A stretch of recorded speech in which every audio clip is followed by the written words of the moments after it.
नमस्कार, बहुत स्वागत है आप सभी का आपके प्रोग्राम कहानी कुर्सी की में। मैं हूं सौरभ शर्मा आपके साथ और मेहमान स्टूडियो में आ चुके हैं हर्षवर्धन त्रिपाठी जी, विजय त्रिवेदी जी, समीर चौगांवकर जी, प्रोफेसर संगीत रागी जी बस पहुंचने वाले हैं। आज खबरें जो है वैसे तो बहुत सारी हैं, लेकिन कुछ कल की बात करेंगे हम, जो रह गई थी आपके प्रोग्राम में नहीं बात हो पाई थी, क्योंकि राहुल गांधी ने कल चुनाव सुधार पर और SIR पर, वोट चोरी पर, संस्थाओं पर, बीजेपी RSS के कब्जे पर भाषण में अपने बहुत सारी बातें लोकसभा में कही थी। उसका जवाब भी आया था, तो वो बातें ज़रूरी हैं, उसको भी आज हम करेंगे। मैं इससे पहले आपको ये बता दूं कि राहुल जी की अगले विदेश दौरे की तिथियां भी आ चुकी हैं। वो विदेश यात्रा उनकी अगली तय हो गई है और उसमें खास बात यह है कि वो विदेश यात्रा पर जाएंगे जब, तो यहां पर संसद का सत्र भी ये चल रहा होगा, मतलब उसके बीच में जा रहे हैं। बीजेपी ने इस पर उनके खिलाफ काफी कुछ कहा है, तो उसकी बात भी हम करेंगे।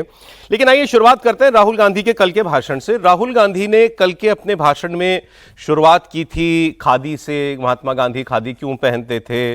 देश जो है वो भी एक कपड़े की तरह है, फैब्रिक की तरह है, उसमें अलग अलग धागे हैं, तमाम तरीके की बातें। कांचीपुरम की साड़ी का भी उसमें जिक्र था, बनारसी साड़ी का भी जिक्र था। भूमिका वो ये बना रहे थे कि जैसे किसी एक कपड़े के अंदर अनेकों अनेक धागे एक दूसरे से पिरोए होते हैं, वैसे ही हमारा देश जो है वो एक फैब्रिक की तरह है, एक कपड़े की तरह है, जिसमें हर धागे की अहमियत है और हर धागा बराबर है। और ऐसे ही हमारे देश में हर व्यक्ति को बराबर वोट का अधिकार मिला हुआ। यहां से उन्होंने वोट चोरी की भूमिका बांधना शुरू की और फिर उसके बाद उन्होंने कहा कि किस तरीके से देश में हर संस्था में अब RSS के आदमियों को बैठाया जा रहा है। वैसे आज इस मौजूदा सत्र का 8वां दिन है और लोकसभा में आज लगातार दूसरे दिन SIR समेत चुनाव सुधार पर चर्चा हो रही है। गृह मंत्री अमित शाह आज लोकसभा में इस चर्चा का समापन करेंगे, तो वो उन सारी बातों का जवाब भी देंगे जो राहुल गांधी ने कही। माना जा रहा है कि इस दौरान अमित शाह राहुल गांधी के हर सवाल का उत्तर देंगे, उन्होंने कल जो लोकसभा में उठाए। राहुल गांधी ने कल चुनाव आयोग की निष्पक्षता पर, सरकार के ऊपर सवाल उठाए। राहुल गांधी ने कल सवाल पूछा था कि आखिर चुनाव आयुक्तों की चयन करने वाली कमेटी में मुख्य न्यायाधीश को क्यों हटा दिया गया, CJI को क्यों हटा दिया गया था। तो राहुल गांधी के इस सवाल पर बीजेपी ने बड़ा प्रहार किया। बीजेपी ने राहुल गांधी की बात को झूठ बताया और झूठ बताते हुए उसे एक्सपोज किया। उन्होंने कहा कि राहुल गांधी हमें यह बता दें कि कांग्रेस की सरकार जब जब रही तो कब और किस चुनाव आयुक्त की नियुक्ति जो है वो चीफ जस्टिस ऑफ इंडिया और नेता प्रतिपक्ष के द्वारा एक कमेटी में उनका चयन किया गया, कैसे होती थी नियुक्ति, ये बता दें। बीजेपी ने राहुल गांधी पर हमला करते हुए कहा कि कांग्रेस सरकार के दौरान चुनाव आयुक्त की नियुक्ति सीधे प्रधानमंत्री करते थे और फिर उदाहरण भी दिए। यूपीए के शासनकाल का जिक्र करते हुए बीजेपी ने कहा कि क्या राहुल गांधी अपने यूपीए शासन को भूल गए हैं? 2005 में सोनिया गांधी ने नवीन चावला को चुनाव आयुक्त नियुक्त किया। सोनिया गांधी के पास क्या अधिकार थे? ऐसे उन्होंने तमाम उदाहरण दिए हैं। राहुल गांधी की बात पहले सुन लेते हैं, फिर बीजेपी का उस पर जवाब सुनेंगे। राहुल गांधी ने कहा था कि RSS ने ED, CBI, चुनाव आयोग, हर संस्था पर कब्जा कर लिया है। सुनिए आप। The project of the RSS was to capture the institutional framework of the country, and I said how the education system has been captured.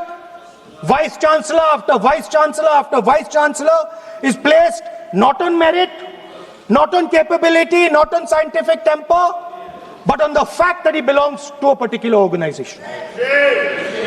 Second capture, which helps in destroying democracy, the capture of the intelligence agencies. We have the Home Minister sitting here. The capture of the CBI, of the ED, of the Income Tax Department. The third, capture of the institution that directly controls the election system of our country, the Election Commission. अच्छा, फिर इसके बाद राहुल गांधी जब चुनाव आयोग पर आए तो चुनाव आयोग पर बात करते करते उन्होंने चुनाव आयुक्तों को धमकी भी दी। पहले भी वो कह चुके हैं, कल तो उन्होंने संसद में खड़े होकर के ये कहा कि ये मत सोचना कि इस सरकार ने तुम्हें इम्यूनिटी दे दी है, चुनाव आयुक्तों के खिलाफ कोई अदालत नहीं जा सकता है, तो ऐसा हमेशा रहेगा। एक दिन हम सत्ता में आएंगे और हम कानून बदलेंगे और हम जो कानून बताएंगे वो रेट्रोस्पेक्टिव कानून बनाएंगे। मतलब पहले के चुनाव आयुक्तों ने, आज के चुनाव आयुक्तों ने जो कुछ भी किया है उस सब का हिसाब किया जाएगा। What does electoral reform require? What we've been saying. Number one, give machine readable voter lists to all political parties 1 month before the election. That's the first step. The second step is take back the law that allows the destruction of CCTV footage. Very simple, not difficult. While you're doing that, also tell us what is the architecture of the EVM. Give us access to the EVM. Let our experts go and see what is inside the EVM. Till today, we have not had access to the EVM. We are not shown the architecture of the EVM. We're not physically allowed to go and see an EVM. And finally, please change the law that allows the election commissioner to get away with whatever he wants to do. और इसी के बाद आगे उन्होंने ये कहा कि हम जब आएंगे तो कानून बनाएंगे और फिर सबका हिसाब करेंगे। बहरहाल, वैसे निशिकांत दुबे जो है वो गांधी परिवार पर बहुत फोकस्ड बातें करते हैं, बीजेपी के जो सांसद हैं झारखंड से, और कल भी उन्होंने राहुल गांधी के भाषण के बाद उन्हीं के जिम्मा दिया गया जवाब देने का। तो फिर उन्होंने जहां जो जिन संस्थाओं का जिक्र राहुल गांधी ने किया कि ये सरकार उन सब में अपने लोग बैठा रही है, उनको खत्म कर रही है, फिर चाहे वो जुडिशरी हो, मीडिया की बात वो कर रहे हो, जांच एजेंसियों की बात कर रहे हो, सीबीआई, ईडी, इनकम टैक्स या ब्यूरोक्रेसी में अलग अलग जगहों पर संघ के लोगों को बैठाना, वाइस चांसलर की नियुक्ति जिस तरीके से होती है और इलेक्शन कमीशन की नियुक्ति जिस तरीके से होती है, निशिकांत दुबे ने एक एक संस्था के बारे में देश के अंदर क्या क्या उनके साथ होता रहा, कांग्रेस की सरकारों ने और कांग्रेस के प्रधानमंत्रियों ने क्या क्या किया, बड़ी डिटेल में उसका जवाब दिया। सुनिए। इस संविधान में 121 बार राष्ट्रपति महोदय का जिक्र है। आपको आश्चर्य होगा कि एक संशोधन के माध्यम से राष्ट्रपति के सारे अधिकार को कांग्रेस ने खत्म कर दिया। इंदिरा गांधी ने इसी वोट चोरी करके जब रायबरेली का चुनाव जीता और जब फैसला हुआ कोर्ट का, तो ऐसा सिचुएशन इस व्यक्ति ने पैदा किया, इस पार्टी ने पैदा किया कि आपको आश्चर्य होगा कि 3 जज को बाईपास करके एक ऐसे चीफ जस्टिस को बना दिया जो 8.5 साल तक इसका मुख्य न्यायाधीश रहा। यूपीएससी जैसी संस्था, और यह पूरे सदन को जानने वाली बात है, यूपीएससी जैसी संस्था जो आईएएस और आईपीएस और ऑल इंडिया सर्विसेज को पैदा करती है, कांग्रेस का एक कार्यकर्ता बटुक सिंह 10 साल तक यूपीएससी का चेयरमैन रहा। यह यूपीएससी की हालत कर दी इन्होंने।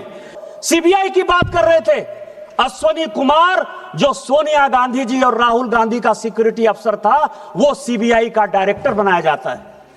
रंजीत सिन्हा जो कांग्रेस के अहमद पटेल के यहां रोज बैठता था और जिसकी डायरी पकड़ाई कि उसने कांग्रेस के कितने नेता कब कहां गए, उसको सीबीआई का डायरेक्टर बना देता। कौन सी बात कर रहे हो यार? सीबीआई का यही हाल, आईबी का यही हाल। फिर इसके बाद निशिकांत दुबे ने कांग्रेस को याद दिलाया कि कैसे कांग्रेस की सरकारों में संवैधानिक संस्थाओं पर कब्जा किया जाता था, पसंदीदा लोगों की नियुक्ति की जाती थी, और चूंकि राहुल गांधी के भाषण का ज्यादा फोकस जो था वो चुनाव आयुक्तों की नियुक्ति पर था, उसकी भी बात बताई निशिकांत दुबे ने। ये चुनाव आयोग की बात करते हैं। इस देश का पहला चुनाव कमिश्नर सुकुमार सेन, जब वो रिटायर होते हैं तो उसको सूडान का ये राज्यपाल बना देते हैं। वीएस रमा देवी जब रिटायर होती है उसको हिमाचल का गवर्नर बना देते हैं। टीएन शेषन जब रिटायर होते हैं तो उसको अहमदाबाद में भारतीय जनता पार्टी के खिलाफ कैंडिडेट बना देते हैं। मदर टेरेसा पर जिस आदमी ने किताब लिखा, जो ज्वाइंट सेक्रेटरी के लिए एमपैनल नहीं हुआ, एडिशनल सेक्रेटरी के लिए एमपैनल नहीं हुआ, सेक्रेटरी के लिए एमपैनल नहीं हुआ, वो नवीन चावला चीफ इलेक्शन कमिश्नर हो गया। केवल मदर टेरेसा का जो है, केवल क्रिश्चियनिटी को जब बढ़ा रहा था, केवल उसके आधार पर आपने चुनाव आयोग बना दिया।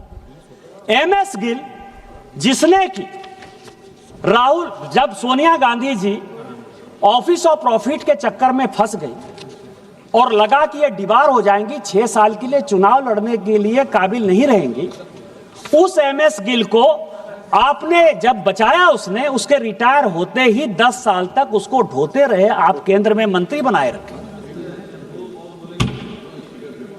आज आप जो है 100 चूहे खा के बिल्ली चले हज को।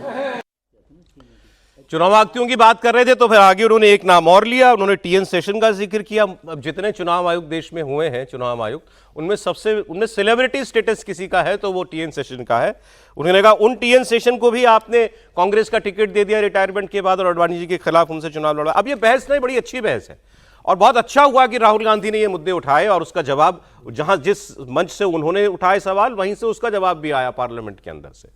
क्या देश के अंदर हमारी ये संवैधानिक संस्थाएं कभी वाकई में पूरी तरीके से आजाद रहीं, या जिसकी सरकार रही उसने जैसे चाहा इनको चलाया, या आज जो खास तौर पर पिछले 11.5 वर्षों से सरकार नरेंद्र मोदी की देश में चल रही है वो ज्यादा इनके ऊपर प्रहार कर रही है?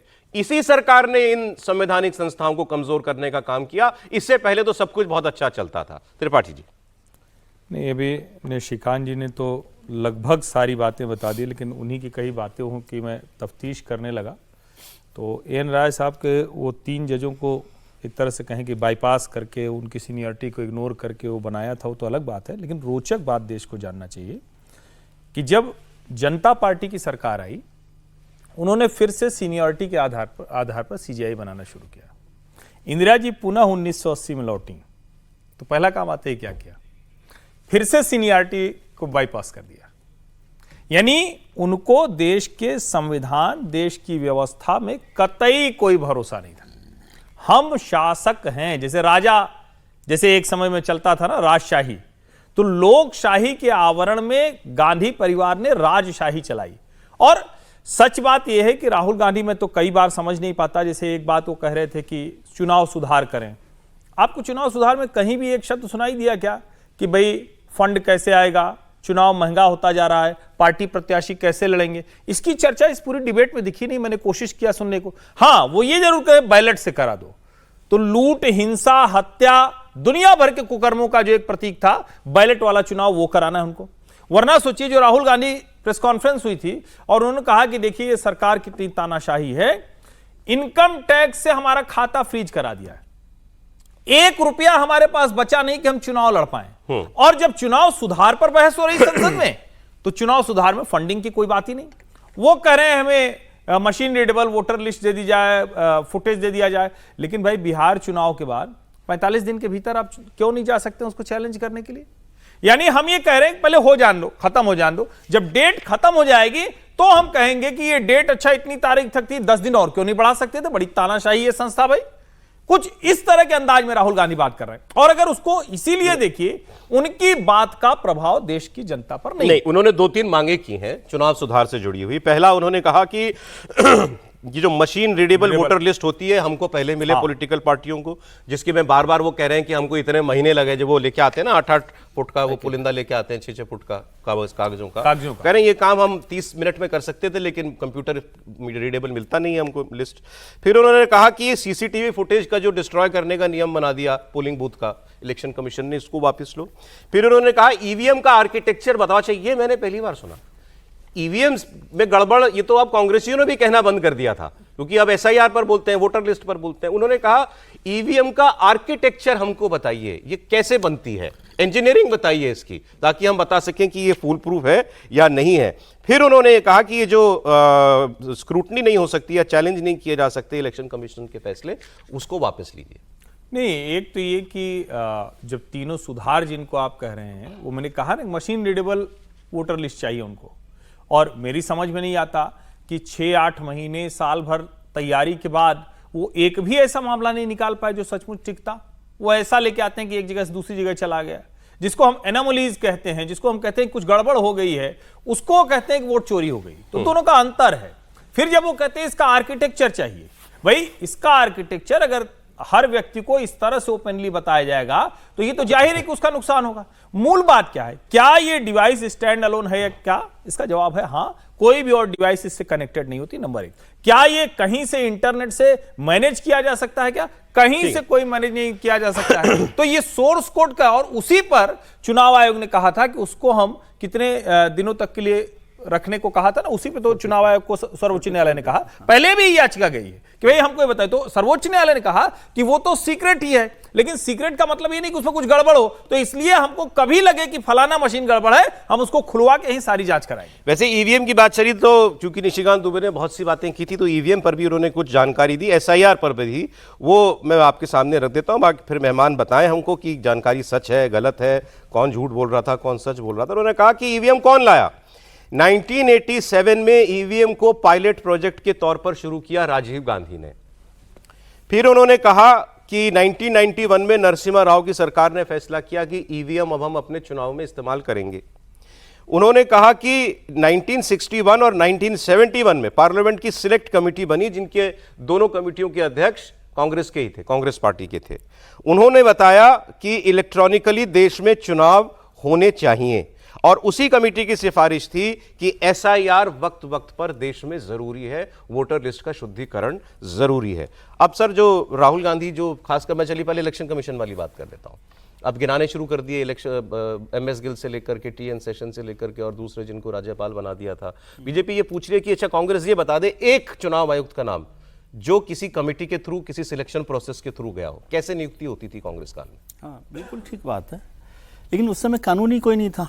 हम तो कह रहे हैं, आप तो निशिकांत जी शायद पता नहीं बोला कि नहीं बोला कि वो तो पर्ची से भी बन जाते थे उस समय इलेक्शन कमिश्नर। पर्ची से बन जाते थे मतलब मैडम ने, सोनिया जी ने पर्ची बनाकर प्राइम मिनिस्टर को भेजी, वो नाम सैंक्शन हो गया। वो ऐसा होता था? हाँ, ऐसा हुआ है।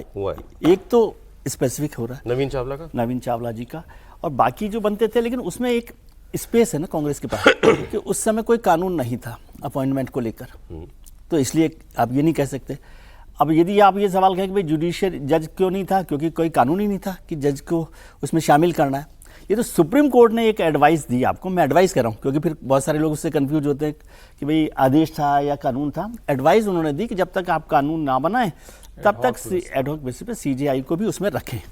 सरकार इसको इस लेटर एंड स्पिरिट में लें सुप्रीम कोर्ट के, तो सरकार को ऐसा करना चाहिए था कि जब कानून बनाया तो उसमें उसको शामिल कर लेना चाहिए था, सीजेआई को रखते, तो वो नहीं रखा गया। तो इसलिए ये आरोप लगाना कि भाई कांग्रेस ने नहीं कोई जज को रखा, उसका मतलब नहीं है।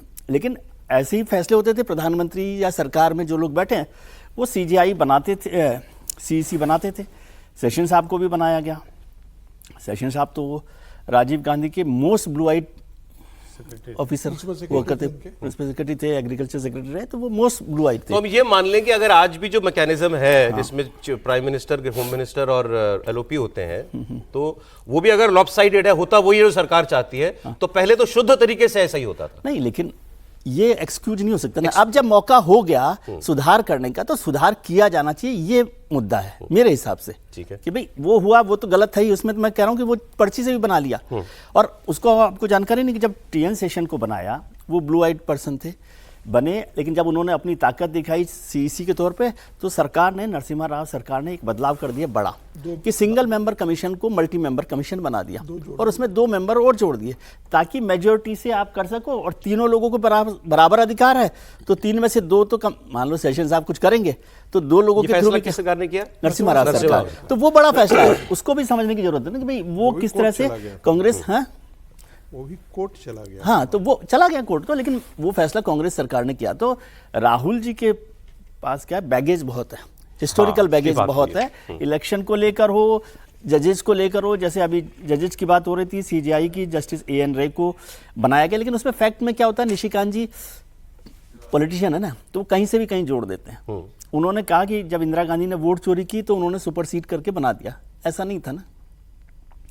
फैसला आया था 12 जून 1975 को, उनका इलेक्शन काउंटरमैंड हुआ था। हाँ, 12 जून 1975 को जस्टिस जगमोहन सिन्हा ने किया था। जस्टिस एएन रे को सुपरसीड कब किया था? 1973 में, अप्रैल 73 में। तो ये उससे कनेक्टेड नहीं है, लेकिन ये फैक्ट है कि बाईपास किया। फिर दूसरी बात, 8.5 साल का उन्होंने कहा कि 8.5 साल तक वो जज रहे, वो भी गलत है। वो 4 साल जज रहे, 73 से 77 तक। एक और बार उन्होंने सुपरसीड किया जब जस्टिस बेग को बनाया एचआर खन्ना के खिलाफ। जस्टिस एचआर खन्ना ने रिजाइन कर दिया। तो वो मतलब इसमें है ही नहीं बात की, मतलब जुडिशरी सुपरसीड हो रही थी बार बार। और उसके बाद ये काम किया, जनता पार्टी की सरकार आई तो उन्होंने इसको वो किया कि भाई सीनियरिटी के ईडी सीबीआई में तो सीजीआई भी शामिल है शायद कमेटी में। हमें वही पूछने वाला था। अभी अब ये सीबीआई डायरेक्टर कैसे चुनता है? शामिल है वो, अब कमेटी से चुनता है ना। अब सीबीआई का डायरेक्टर चुनने की कमेटी है ना। राहुल गांधी शामिल उसमें पहले कैसे चुना जाता था? अभी भी डायरेक्ट सरकार जिसका नाम तय करती चुना जाता था, सीधी अपॉइंटमेंट होती थी, बिल्कुल सीधे अपॉइंटमेंट होता था। आज फिर कमेटी है, बिल्कुल ठीक है, विपक्ष का नेता आता है। सर का आर्गुमेंट ये है, सर जो कह रहे हैं, चलिए पहले तो गलत होता ही था, आपने जब उसमें कुछ सुधार किया, आपने अगर उसके लिए कोई लॉ बनाया, कोई प्रोविजन बेटर बना सकते हो ना, तो वो निष्पक्ष न्यूट्रल प्रोविजन होना चाहिए था। उसमें 2 लोग सरकार के हैं, तीसरा एलओपी क्या कर लेगा? राहुल गांधी ने कहा मैं जाता हूं, मैं कमरे में बैठा रहता हूं, चुनाव आयोग को सरकार का कमेटी में गया, तो वहां बहुमत मेरे रहेगी बोलने का सर, कोई मतलब ही सरकार नहीं है के जब पास- पता है ये दोनों को करना है। इसका मतलब ये है, पहली बात तो कि जब हम संविधान के बारे में बात करते हैं तो संविधान के लेटर एंड स्पिरिट के बारे में बात करते हैं और संविधान के आर्टिकल 324 के बारे में भी बात कर रहे हैं। संविधान की धारा क्या कहती है? कोई कमेटी बनाने की बात करती है क्या? संविधान कहती है क्या कि एक कमेटी बनेगी जो इस प्रकार से चीफ इलेक्शन कमिश्नर की अपॉइंटमेंट करेगा? संविधान ने बताता है क्या? संविधान नहीं बताता है। कॉलेजियम सिस्टम संविधान ने बताया था क्या? ये जुडिशियरी कोएलिशन एरा के समय असर्टिव रोल प्ले करना शुरू किया। जब सरकारें एग्जीक्यूटिव कमजोर हुई तो जुडिशरी ने अपना दादागिरी दिखाया और कहा कि भाई एडवाइस जो है कहीं पर डायरेक्टिव हो सकता है क्या कि ऐसे ही अपॉइंटमेंट करोगे? तो कॉलेजियम सिस्टम उन्होंने डिवाइस कर दिया। फिर क्या हुआ? आप इलेक्शन कमिश्नर को अपॉइंट करते हैं तो संविधान के आर्टिकल 324 तो कहीं नहीं ये कहता है, लेकिन सुप्रीम कोर्ट ने क्या किया कि अपने आप को वहां पर घुसेड़ दिया कि भाई मैं भी यहां पर रहना चाहता हूं। क्यों आप रहना चाहते हैं भाई? पहले से तो कभी सुप्रीम कोर्ट ने नहीं कहा था। पहले तो कानून में नहीं था। नहीं, पहले तो होता ही नहीं था, आज भी नहीं है। मैं फिर आपसे कह रहा हूं, अब जो है सुप्रीम कोर्ट के डायरेक्टिव के बाद सुप्रीम कोर्ट ने कहा, एडवाइस दिया कि जब तक नहीं आप एक कानून बनाते हैं तो हम उसमें चीफ जस्टिस को भी रख लीजिए। सरकार ने कानून बनाया। अब क्या आप चाहते हैं कि सरकार जो है वो विपक्ष के 2 मेंबर रख देता और 2 ये रख देता? आप सीजीआई को विपक्ष क्यों मान रहे हैं? मैं सीजीआई को विपक्ष में मैं नहीं कह रहा हूं। मान लेते हैं कि 2 अपोजिशन के मेंबर को रख देता और 2 पॉलिटिकल जो सरकार की तरफ से होते हैं और कंसल्टेंट यही कमेटी बन जाती, तो क्या ये निर्णय हो जाता? 2 विपक्ष का यदि हो जाता और 1 यदि प्रधानमंत्री होते तब क्या ये तरीके से हो जाता? और आज के दिन में जुडिशियरी कौन सी दूध की धुली हुई है भाई? कौन सा ऐसा चीज है जिसके बारे में? ये तो अलग डिबेट है सर, ये फिर तो डिबेट ही अलग है। यदि ये कहेंगे मैं कौन भरोसा करेगा? मैं एक दूसरी बात कह रहा हूं। एक और बात मैंने पूरी खत्म कर देता हूं। उन्होंने राहुल गांधी ने कहा कि सारे वाइस चांसलर अपॉइंट किए। जेएनयू जब बना था तो जेएनयू की हिस्ट्री को पढ़ लेना चाहिए। उठा करके खांटी गिरोह जितने वामपंथी थे उनको उस समय कोई सिलेक्शन कमेटी नहीं होता था। फिर आपको एक जानकारी दे दूं, कोई सिलेक्शन कमेटी नहीं होता था सर। बात लंबी हो जाएगी। बात सिर्फ ये हो रही है आज बीसी मेरिट पे अपॉइंट हो रहे हैं क्या? पहले तो मान लीजिए गिरोह तय कर रहा था, आज मेरिट पे हो रहे हैं क्या? देखिए एक चीज में जोड़ दूं इसमें कि वामपंथी को गिरोह मत कहिए। एक सर्च कमिटी होती है। हाँ, मैकेनिज्म होता है। सर्च कमेटी जो है वो 4 नाम तय करती है। फाइनल उस 4 नाम के बाद जो मिनिस्ट्री ऑफ एजुकेशन में जाता है, वहाँ एचआरडी मिनिस्ट्री जो है वो पिक करता है। अच्छा ठीक है, सर लंबा हो जाएगा, समीर जी की बात कर लेंगे। एक्चुअली बात क्या है, राहुल गांधी जी वो पारदर्शिता और वो अकाउंटेबिलिटी डिमांड इस सरकार से कर रहे हैं जो उनकी पूर्व की सरकारों ने कभी नहीं दी, कभी थी ही नहीं। वो इस सरकार से वो अकाउंटेबिलिटी डिमांड कर रहे हैं कि हमने नहीं किया, तुम तो करो। इसको बैगेज कह सकते हैं, अपराध नहीं कह सकते। देखिए राहुल गांधी ने कल 27 मिनट का भाषण दिया और ये उम्मीद की जा रही थी कि राहुल गांधी जिस मुद्दे को लगातार उठा रहे वो बहुत अच्छे पॉइंट्स को लेकर आएंगे। क्योंकि एक दिन पहले ही प्रियंका गांधी ने हिंदी में अच्छा भाषण दिया था, तो उम्मीद की जा रही थी कि प्रियंका गांधी का भाषण देखने के बाद राहुल गांधी चुनाव सुधार पर एक अच्छा भाषण देंगे। हालांकि वो अंग्रेजी में बोले, प्रियंका गांधी हिंदी में बोली, वो अंग्रेजी में उन्होंने भाषण दिया। लेकिन मुझे लगता है कि राहुल गांधी को जब चुनाव सुधार पर बोलना था तो राहुल गांधी को पहले इतिहास का जिक्र करते हुए इस बात के लिए माफी मांगनी थी कि भाई कांग्रेस के समय जो हुआ है उससे मैं सहमत नहीं हूं। जिस तरीके से कांग्रेस के समय नियुक्तियां हुई है, वो चुनाव आयोग की नियुक्ति हुई, तमाम तरह के सीबीआई डायरेक्टर की नियुक्ति हुई, मैं उससे सहमत नहीं हूं। हमारी पूर्व की सरकारों ने गलत किया था, इसलिए मुझे लगता है कि अब वक्त आ गया कि चुनाव सुधार और नियुक्तियों के अंदर पारदर्शिता हो। राहुल गांधी अगर ये खुले में स्वीकार करते कि कांग्रेस के समय जिस तरह से नियुक्तियां होती थी उसके लिए मैं शर्मिंदा हूं और अब सरकार इसके लिए कोई एक अच्छा सिस्टम बनाए, तो मुझे लगता है कि उसकी बात को माना जाता है कि उनका प्रयास ईमानदार है। आप कांग्रेस की सरकारों में जो नियुक्तियां हुई उसको लेकर आप कहोगे नहीं, और आप सीधे ये कहोगे कि 2014 से लेकर जो नियुक्तियां हो रही है उसमें किस तरीके से भाई भतीजावाद चल रहा है, और हर बार की तरह आप ये कह दो कि राष्ट्रीय सेवक संघ ने सभी संस्थाओं पर कब्जा कर लिया है, संघ जिसको चाहता है वो नियुक्त करता है, संघ की इच्छा के हिसाब से सरकार चल रही है। तो मुझे लगता है कि राहुल गांधी का ये तरीके से जो मन में बैठा हुआ है कि हर बात में संघ को लेकर आना। चुनाव सुधार पर बात हो रही थी, इसमें संघ को लाने की क्या जरूरत थी? आप किसी अच्छे प्रपोजल के साथ आते, आप ये कहते हैं कि सरकार सर्वदलीय एक कमेटी बनाए, विपक्ष के लोगों को ले, उसमें हम विचार देंगे और सरकार बनाए, ये देश के हित में है। वैसे उनके भाषण पर भी बहुत कुछ कहा जा रहा है। ब्रेक का समय हो गया, राहुल जी से पूछ के वीसी बनाया जाए क्या? बिल्कुल बनेंगे वही। तो राहुल गांधी की बात हो रही थी, कल उन्होंने भाषण में जो जो आरोप लगाए, बीजेपी ने उसका जो जवाब दिया और उस पर हमारे मेहमानों की जो राय थी वो आपने सुनी। राहुल गांधी जी एक बार फिर विदेश जा रहे हैं। राहुल गांधी संसद के शीतकालीन सत्र के बीच में ही जर्मनी की यात्रा पर जाने वाले हैं। 15 से 20 दिसंबर तक का उनका ये जर्मनी का दौरा रहेगा। आज क्या तारीख होगी साहब? आज 10 तारीख होगी, मतलब 15 तारीख को जाएंगे, 20 तक वो वहां रहेंगे और ये शीतकालीन सत्र जो है 19 तक है, तो मतलब इसके 5 दिन वो यहां नहीं रहेंगे। राहुल गांधी जर्मनी के बर्लिन में इंडियन ओवरसीज कांग्रेस के इवेंट में शामिल होने के लिए जा रहे हैं। वहां जर्मनी के मंत्रियों से भी उनकी मुलाकात होगी। साथ ही राहुल गांधी प्रवासी भारतीयों को संबोधित भी करेंगे। अब संसद सत्र के बीच राहुल गांधी के विदेश दौरे पर बीजेपी ने ऐतराज किया और उन्होंने विदेश नायक कहा है। राहुल गांधी को विदेश नायक। केंद्रीय मंत्री प्रहलाद जोशी ने राहुल गांधी को पार्ट टाइम नॉन सीरियस नेता कहा। हमेशा ज्यादा से ज्यादा जब पार्लियामेंट चलता है विदेश में रहता है, बाद में बोलते हैं हमको बात करने के लिए हमको मौका नहीं मिलता है, रहते इधर नहीं है। और जब चुनाव चल रहा था बिहार में तब भी फॉरेन में था, तो इसलिए उनके बारे में तो जो अच्छा, इसका जवाब दिया बहन प्रियंका जी ने। प्रियंका जी ने कहा कि भाई राहुल गांधी के विदेश दौरे पर सवाल क्यों? प्रधानमंत्री तो महीने के आधे दिन विदेश में रहते हैं, सवाल सिर्फ राहुल गांधी से। Modi ji spent almost half his working time outside the country. Why are they raising questions on the leader of the opposition traveling?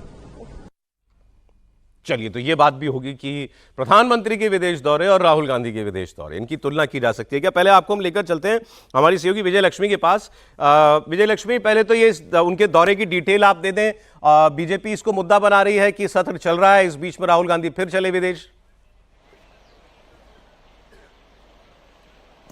बिल्कुल, देखिए 15 से 20 तारीख के बीच का कार्यक्रम है सौरभ, और इसमें जो कांग्रेस की ओवरसीज कांग्रेस की तरफ से हमें बताया गया है, एसडीपी सोशलिस्ट डेमोक्रेटिक पार्टी जो है जर्मनी की, जो एक मेजर पॉलिटिकल पार्टी है और उनकी ओल्डेस्ट पार्टीज में से एक पार्टी है, उसके इन्विटेशन पे राहुल गांधी जर्मनी जा रहे हैं और इस दौरान इंडियन डायस्पोरा से वो बातचीत करेंगे। अलग अलग डेलीगेशंस के साथ उनकी मुलाकात होगी। कुल 5 दिन का ये दौरा है। 15 को राहुल गांधी विदेश जाएंगे और 20 तारीख को राहुल गांधी विदेश से वापस लौटेंगे। अभी जो जानकारी ओवरसीज कांग्रेस के द्वारा दी गई है उसमें यही है। राहुल गांधी, लेकिन सौरभ, जो कंट्रोवर्सी होती है उनके विदेश दौरों को, वो अक्सर टाइमिंग को लेकर होती है। जैसे बिहार का चुनाव था तभी उनका एक विदेश दौरा लगा, अभी का जो पार्लियामेंट का सेशन चल रहा है उसमें ये विदेश दौरा है। तो टाइमिंग को लेकर के जरूर उन पर जो है कटाक्ष किया जाता है। लेकिन कांग्रेस के नेताओं से जब हम बात करते हैं तो वो कहते हैं कि वो लीडर ऑफ ऑपोजिशन हैं और वो ये जो तमाम जो कार्यक्रम है वो बतौर लीडर ऑफ ऑपोजिशन उनमें शामिल होने के लिए जाते हैं, वो किसी निजी दौरे के लिए नहीं जाते हैं। और आज जब प्रियंका गांधी से भी ये सवाल पूछा गया तो उन्होंने वापस पलट कर कहा कि प्रधानमंत्री महीने में आधा समय जो है वो विदेश में रहते हैं, तो सिर्फ लीडर ऑफ ऑपोजिशन से ही क्यों सवाल पूछा जाता है। लेकिन अक्सर होता यह है कि राहुल गांधी जाते हैं एक प्रोफेशनल दौरे के लिए, लेकिन वो एक्सटेंड हो जाता है और फिर उनकी वापसी जो है वो डिले हो जाती है। अभी तो जैसे मुझे लग रहा है, याद आ रहा है जब वो था उपराष्ट्रपति के चयन की वोटिंग जब होनी थी, उस दिन भी, उस वक्त भी वो शायद नहीं थे। उसी दिन सुबह सुबह आए थे, उससे पहले नहीं थे। बिहार के इलेक्शन की गिनती जिस दिन थी, नतीजे जिस दिन आने थे, उस दिन भी वो यहाँ नहीं थे। चलिए, ये तो अलग बात हो गई। अच्छा, मैं आपको बता रहा था कि उनके भाषण पर कुछ लोगों ने टिप्पणियां की हैं। तो सीनियर जर्नलिस्ट है तबलीन सिंह, उन्होंने लिखा कि Rahul Gandhi should sack his speech writer if he wants to start winning election. अगर चुनाव जीतने हैं तो राहुल गांधी को सबसे पहले अपने भाषण लिखने वाले को बर्खास्त कर देना चाहिए। लोकसभा के उनके भाषण में वो खादी और कांचीपुरम साड़ी से शुरू हुए और फिर वोट चोरी तक पहुंचे और जो धागे वो बुन रहे थे उसी में उनका संदेश खो करके रह गया। ये उनकी राय है उनके भाषण पर। लेकिन मैंने एक बात सुनी है, वो विजय लक्ष्मी बता दें ठीक है कि नहीं है, कि राहुल गांधी ने कल पूरा भाषण नहीं पढ़ा। भाषण लंबा था, उन्होंने कुछ अब्रप्टली उसको छोटा कर दिया। ठीक बात है विजय? ये ठीक है, ठीक है।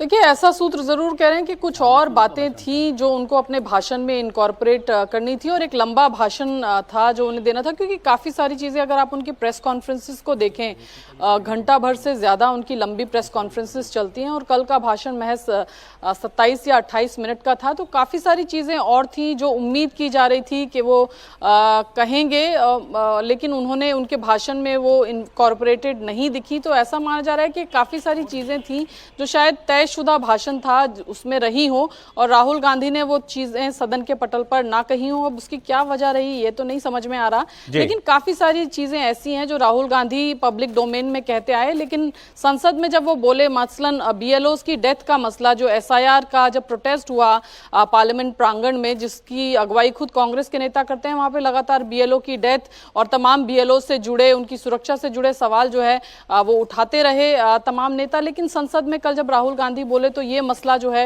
वो कहीं ना मतलब कहीं उन्हीं के उठाए मुद्दे जो है, कल जब और जिस सबसे बड़े तरह मंच से बोलने की बारी थी तो राहुल जी ने वो बातें छोड़ दी। अब कैसे क्यों छोड़ी ये बात हो सकती है। विजय लक्ष्मी, बहुत शुक्रिया आपका। तो दो बातें होंगी साहब, उनका भाषण और उनके विदेश दौरे को लेकर। अभी आप बता रहे थे प्रियंका जी भी जा रही है विदेश? प्रियंका जी भी जा रही है, मेरे ख्याल से 19 को वो जा रही है, लेकिन तब तक तो सेशन खत्म हो जाएगा। हाँ चलिए, 19 के बाद 19 के बाद वो जा रही है, 15 से 20। अब कांग्रेस कह रही है प्रधानमंत्री भी तो जाते हैं विदेश दौरों पे, तो राहुल गांधी से सवाल क्यों है? दोनों अलग अलग चीज़ें हैं। प्रधानमंत्री की जो विजिट्स होती है वो ऑफिशियल विजिट्स होती है, और वो इंटरनेशनल कमिटमेंट्स के साथ जुड़ी हुई होती है। राहुल जी के लिए वैसे कह सकते हैं आपकी कोई उनकी अकाउंटेबिलिटी उस तरह से नहीं है, लेकिन ये मौका तो उनके पास होता है कि एक विपक्ष का नेता जब संसद का सत्र चल रहा हो तो, और इसमें मैं एक और चीज़ जोड़ दूं कि कोई कहेगा कि भाई हाउस का तो पता नहीं था, तो हाउस का पता ये नहीं था कि वो तो होता है नॉर्मली 23 तक चलता है, इस बार तो एक हफ्ते कम चल रहा है। सही बात। तो कम से कम एलओपी का तो ये मौका है कि वो उस पर असर्ट कर सके, सरकार के खिलाफ बात कर सके, अपने इश्यूज जो है वो उठा सके। अकाउंटेबिलिटी नहीं है कि भाई उनको रहना ही चाहिए, लेकिन ये मौका तो उनके पास था ना, जिसको वो मौके को मिस कर रहे हैं। इसको इस तरह से देखना चाहिए। कल के भाषण का भी आपने जिक्र किया, तो मुझे जानकारी दी गई वहाँ पर पार्टी की तरफ से, कि पार्टी से जो जानकारी मुझे मिली, दी तो नहीं, कि 45 से 50 मिनट का भाषण था वो।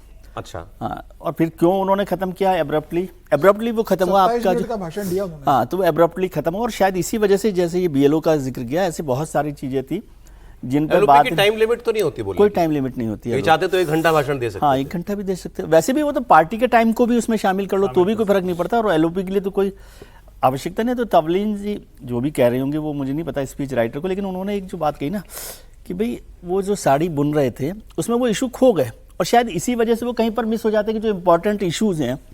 नॉर्मली क्या करते हैं पॉलिटिकल लीडर्स, मैं देखता हूँ कि वो पॉइंटर्स बनाते हैं भाषण के लिए, भाषण नहीं लिखते, पॉइंटर्स बनाते हैं भाई ये इश्यूज पर हमें चर्चा करनी है। वो देखते रहते हैं कि ये बात हो गई, ये बात हो गई, ये बात हो गई। और बीएलओ जैसा इशू है, इलेक्टोरल फंडिंग का जो इशू है, इलेक्शन कमिश्नर के अपॉइंटमेंट में क्या, और वो सुझाव भी तो दे सकते थे ना कि क्या करना चाहिए, क्या नहीं करना चाहिए।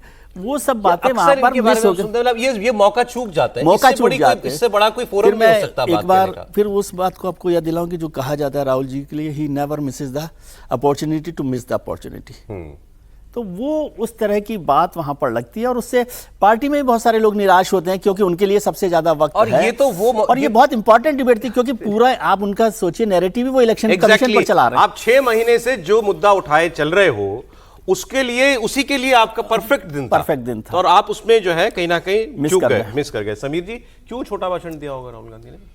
आपके पास तो हर खबर रहती है। नहीं, अब देखिए राहुल गांधी के बारे में 2 दशक राहुल गांधी को राजनीति में हो गए, और 2 दशक के अंदर अगर राहुल गांधी के आप तमाम तरह के, चाहे वो पार्लियामेंट के अंदर स्पीच हो, चाहे चुनाव के दौरान उनकी रैली हो, आप अगर देखेंगे तो कहीं राहुल गांधी ने अपने आप को इंप्रूव नहीं किया। ऐसा लगता है 20 साल बाद तो राहुल गांधी कम से कम 10 साल विपक्ष नेता का पद नहीं मिला। आप कहते रहे कि विपक्ष का पद नहीं रहा, आज आपके पास विपक्ष के नेता का पद है। आप जो मुद्दा उठा रहे हो उस मुद्दे पे आपको तमाम तरह का अध्ययन करके, रिसर्च करके, तथ्यों के साथ भाषण देना था। और जब आपके पास ये सुविधा है कि आपके पास समय की लिमिट नहीं है, विपक्ष के नेता के रूप में आप लंबे समय तक बोल सकते थे, तो आप 1 घंटा भाषण देते। आप देखते जब प्रधानमंत्री मोदी भाषण देते कि कितना तथ्यों के साथ आते हैं, अमित शाह जानकारी के साथ आते हैं, निशिकांत दुबे ने इतना बेहतर भाषण दिया, आपकी बहन थोड़ा बेहतर आपसे भाषण करने की स्थिति में आ चुकी है। राहुल गांधी के भाषण में समझ में नहीं आता कि राहुल गांधी क्या कहना चाहते हैं, जाते हैं, क्या अध्ययन करके आएंगे। कल आप कहा जाता है कि कम से कम 45 मिनट की तैयारी से आए, अचानक 22-23 मिनट के बाद आपको लगा कि नहीं मुझे नहीं खत्म करना है और आपने भाषण को खत्म कर दिया। कोई पूरे भाषण में ऐसा पॉइंट नहीं कि जिसको उठाया जा सके और कहा जा सके कि राहुल गांधी ने ये पॉइंट उठाया और सरकार इससे असहज हुई है। मुझे लग रहा है कि सरकार, अब राहुल गांधी जब भाषण देंगे तो सरकार कहेगी भाई हमारा समय भी राहुल गांधी को दे दो, ये जितना बोले उतना अच्छा है। तो आप समय मिलता है, आप उसका सदुपयोग नहीं कर पाते हो। हाँ, संयुक्त राष्ट्र संघ का उसके लिए जाते हो नहीं, मतलब हो सकता है कि शशि थरूर उनको यहाँ परेशान कर रहे हो तो सोचें कि अब हम यूएन जनरल सेक्रेटरी। लेकिन सौरभ जी, एक इंप्रूवमेंट है, कम से कम राहुल गांधी की जर्मनी यात्रा का ऑफिशियल बता रहे हैं, वरना राहुल गांधी कहीं कंबोडिया जा रहे हैं, कभी चिली जा रहे हैं, कभी ब्राजील और पेरू जा रहे हैं। उस सेंस में पर्सनल यात्रा नहीं है, मतलब जैसे वो एलओपी कभी वो ध्यान लगाने जाते हैं, कभी कहीं जाते हैं, जैसे वहां थाईलैंड गए थे, कहीं गए थे, वो निजी यात्रा होती है। ये वैसी नहीं, क्योंकि इसके पब्लिक प्रोग्राम्स होंगे, उसकी जानकारी दी है। चलिए एक लाइन उसके बाद हो तो मैं आपको एक किस्सा सुनाना चाहता हूँ। राहुल जी से जुड़ा हुआ नहीं है लेकिन उनके काम आ सकता है कि एक बड़े विपक्ष के नेता हुए एक जमाने में, राजस्थान में विधानसभा में वो रहते थे, तो वो बहुत लंबे समय विपक्ष में रहे। उनका जो इम्प्रेशन था वो ये था कि वो कई बार क्या करते, जो मैं पर्सनली भी जानता हूँ, कि वो खाली फाइल उठा कर ले आते, फाइल खाली है, डॉक्यूमेंट्स कुछ नहीं है, और वो कहते हैं अध्यक्ष महोदय जी ये मतलब इशू है उनके पास लेकिन पूरे डॉक्यूमेंट्स नहीं है, फिर भी बोलते हैं अध्यक्ष जी ये मंत्री जी की फाइल है, मैं चाहता हूँ टेबल कर दूं, जिस पर सारे घोटाले हैं चर्चा, और वो पूरा सदन जो है खाली फाइल। लेकिन वो समाज और वो जो है वो करते हैं उस पर, और वो बात करके वहां पर मंत्री और सरकार बड़ी मुश्किल में आ जाती है। तो वो जो समीर जी ने कहा ना कि ऐसे मुद्दे उठाने चाहिए एलएपी को जो सरकार को असहज करे, सरकार को जवाब देना मुश्किल हो या सरकार के लिए जवाब देना जरूरी हो। अपॉर्चुनिटीज को हम कहेंगे कि किस पार्टी के इनविटेशन पे जा रहे हैं, आपने उस पर गौर फरमाया क्या? देखा आपने वो कौन सी पार्टी है? वो सोशलिस्ट डेमोक्रेटिक पार्टी है। उसका लीनिंग क्या है, आइडियोलॉजिकल लीनिंग क्या है? आइडियोलॉजिकली लेफ्ट लीनिंग है, वर्कर्स राइट्स। ठीक है, वो तो अब सभी जानते हैं, वो तो राहुल गांधी के मुद्दे सर अब यही हैं, लेफ्ट लीनिंग मुद्दे ही हैं। पहले जब वो जाते थे तो क्रिश्चियन डेमोक्रेट पार्टी के इनविटेशन वगैरह पे जाया करते थे। राइट विंग जो वहाँ पर पावर वगैरह में रहती थी वो पार्टियों के साथ इंटरेक्ट करते थे। नरेंद्र मोदी ने वो सब चीज़ बदल दिया है, इस चीज़ को आप ध्यान रखिए। अब वो जो वहाँ के जो अपोजिशन पार्टियां हैं, जो एक पिटी हुई पार्टियां, अब वो मिलेंगे है ना, तो कप्तान उसको हटा देता है 5 ओवर की। एक खबर जो कल की थी उस पर रिएक्शन लेकिन आज आया, वो मैं आपको दिखाना चाहता था। कल हमने आपको बताया था कि दिल्ली की एक अदालत ने, राउज एवेन्यू कोर्ट ने, सोनिया गांधी का वोटर लिस्ट में नाम पहले आना और उनको नागरिकता बाद में मिलना, इस मुद्दे पर उनके पास मामला गया, उस पर नोटिस जारी किया है। और अदालत ने कांग्रेस की पूर्व अध्यक्षा के खिलाफ कथित रूप से बिना भारतीय नागरिकता लिए वोटर लिस्ट में नाम शामिल करने के मामले में उनको और दिल्ली पुलिस को नोटिस जारी किया था। सोनिया गांधी पर आरोप यह था कि 30 अप्रैल 1983 को भारत की नागरिकता मिली और इससे 3 साल पहले 1980 की मतदाता सूची में उनका नाम था। तो अदालत ने इस पूरे प्रकरण की सुनवाई अब 6 जनवरी के लिए रख दी है। अब उनके ऊपर इस अदालत की नोटिस का जवाब दिया प्रियंका गांधी ने। उनसे सवाल पूछा, साहब ये मामला अदालत में चला गया, नोटिस जारी हुआ, तो उन्होंने कहा कि बेवजह बीजेपी सोनिया गांधी के पीछे पड़ी है। अब वो एक 80 साल की महिला है, अब तो उन्हें कम से कम छोड़ दें। सेशन कोर्ट ने नोटिस इश्यू किया है सोनिया जी को। अच्छा, कब? आज सुबह? क्यों, किस बात पे? नागरिक बनने से पहले वोटर बनने का वोटर लिस्ट वोट डाला है देश के अंदर, प्रमाण है उनके पास? बिल्कुल झूठ है, बिल्कुल झूठ है। उन्होंने वोट तब डाला जब वो सिटीजन बनी। प्रमाण दिखाएं। ये झूठ क्यों बोल रहे हैं लोग आखिर? क्यों? पता नहीं क्यों उनके पीछे पड़े हुए हैं। वो बेचारी 80 साल की होने वाली है, पूरी उम्र उन्होंने देश की सेवा की है, तो मतलब इस उम्र में तो छोड़ देना चाहिए। अब बीजेपी ने पूछा कि राहुल जी भी बोले एसआईआर उनका मुद्दा है, तो इसका भी जवाब दे दें साथ साथ कि नागरिकता लेने से पहले वोटर कैसे बना जाता है। भारतवर्ष की नागरिक नहीं थी और उसके बावजूद नई दिल्ली पार्लियामेंट्री सीट में इलेक्टोरल रोल में आदरणीय सोनिया गांधी जी का नाम आता है, उसका अर्थ है कि कहीं न कहीं some documents must have been forged. कुछ डॉक्यूमेंट्स फोर्ज किए गए होंगे। नकली दस्तावेजों के आधार पर सोनिया जी भारत की नागरिक नहीं होने के बावजूद इलेक्टोरल रोल में उनका नाम आया था। वह स्वयं कांग्रेस पार्टी की बड़ी नेता, पूर्व अध्यक्षा सोनिया गांधी जी के इस डिस्क्रिपेंसी के बारे में कोर्ट ने भी संज्ञान में लिया है, उसके ऊपर भी अपना वक्तव्य रखेंगे। हम सब इंतजार कर रहे हैं कि उस पर राहुल गांधी जी क्या सफाई देते हैं। अब राहुल जी ने तो नहीं, लेकिन प्रियंका जी ने सफाई दे दी। उनकी सफाई यह है कि जो भी हुआ वोट नहीं दिया सोनिया गांधी ने नागरिक बनने से पहले, त्रिपाठी जी। और ये भी कहा भाई 80 साल की वृद्ध महिला है, छोड़ दो, अब तो अभी पीछे पड़े उनके। नहीं, मुझे लगता है कि ये तो कोई विषय नहीं होना चाहिए। राजनीति में जो लोग हैं या किसी जिम्मेदार जगह पर हैं, उम्र होने की वजह से छोड़ दिया जाए तो लालू जी को छोड़ तो दिया गया था, दोषी होने के बावजूद वो बढ़िया अच्छी वाली बस बनवा के वो प्रचार करते हैं, तो ये तो अलग ही विषय है। और सोनिया जी देखिए, पता नहीं भारतीय जनता पार्टी उस मसले को क्यों उस तरह से नहीं उठाती है, क्योंकि सीधे सीधे वो अनकॉन्स्टिट्यूशनल बॉडी थी जिसकी चेयरपर्सन सोनिया गांधी थी। प्रधानमंत्री के ऊपर जिस तरह से उस पूरे के पूरे कार्यकाल में काम किया, तो वो अपने आप में एक बहुत बड़ा मुद्दा था। उस पर क्या सर्वोच्च न्यायालय में बहस नहीं होनी चाहिए? मुझे लगता है होनी चाहिए, नंबर 1। अब इस मसले पर आए, क्या हुआ, कैसे हुआ, वो सब अपनी जगह है। अगर कोई एक प्रमाण है तो ये ओनस सोनिया गांधी के ऊपर जाएगा कि वो साबित करें कि उन्होंने कोई ऐसी गलती, कोई ऐसा फर्जीवाड़ा नहीं किया है।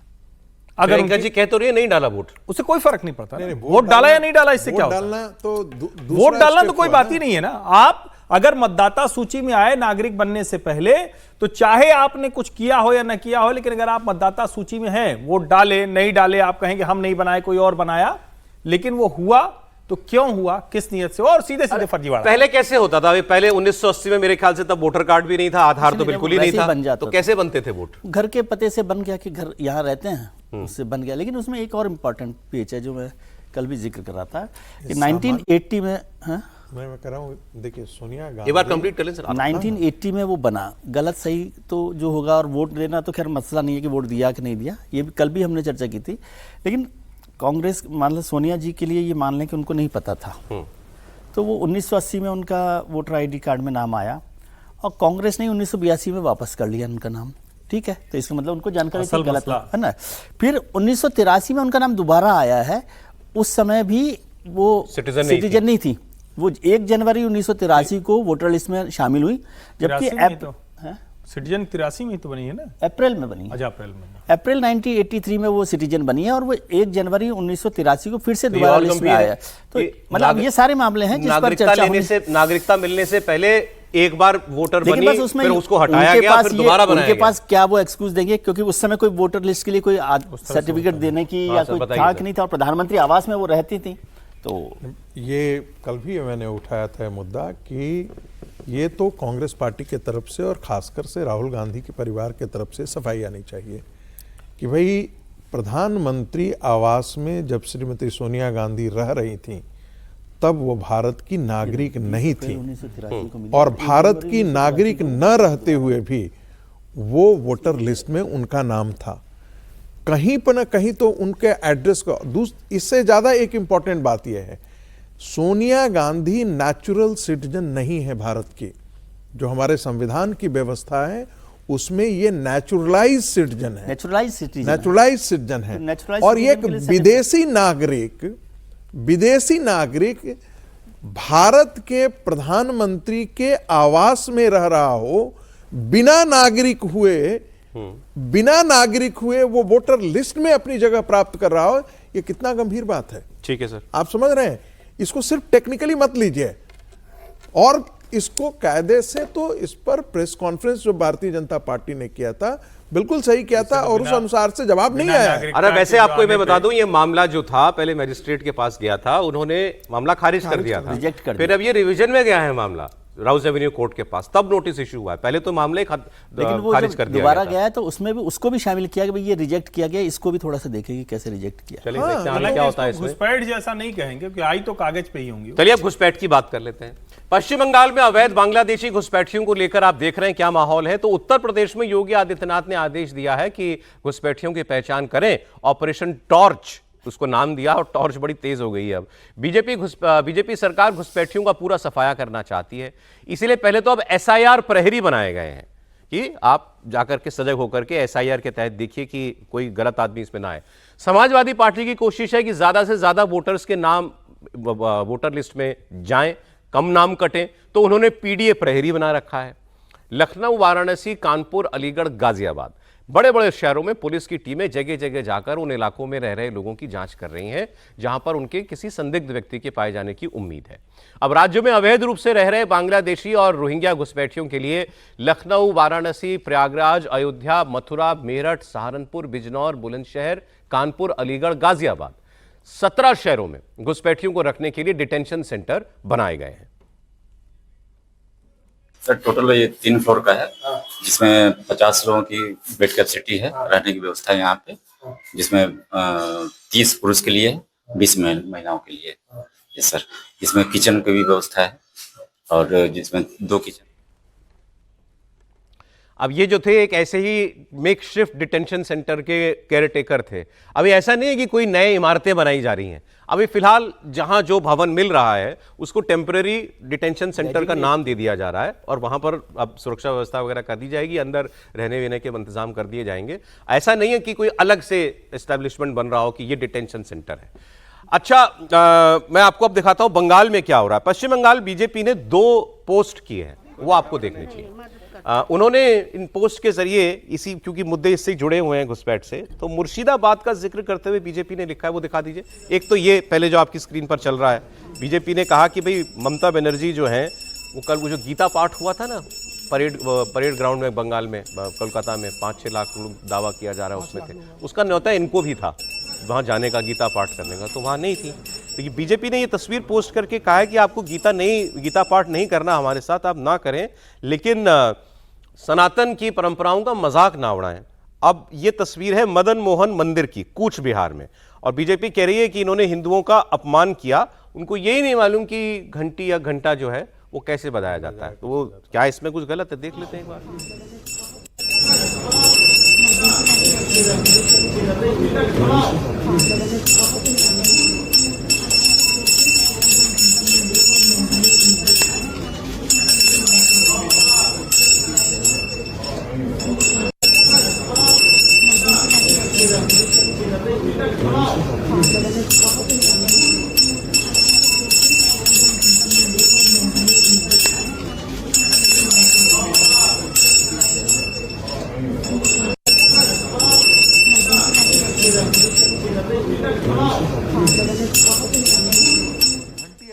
घंटी नहीं बजाई जाती हो तो लग रहा है जैसे मुंगड़ा बांध रही हो। ठीक नहीं कर रही है।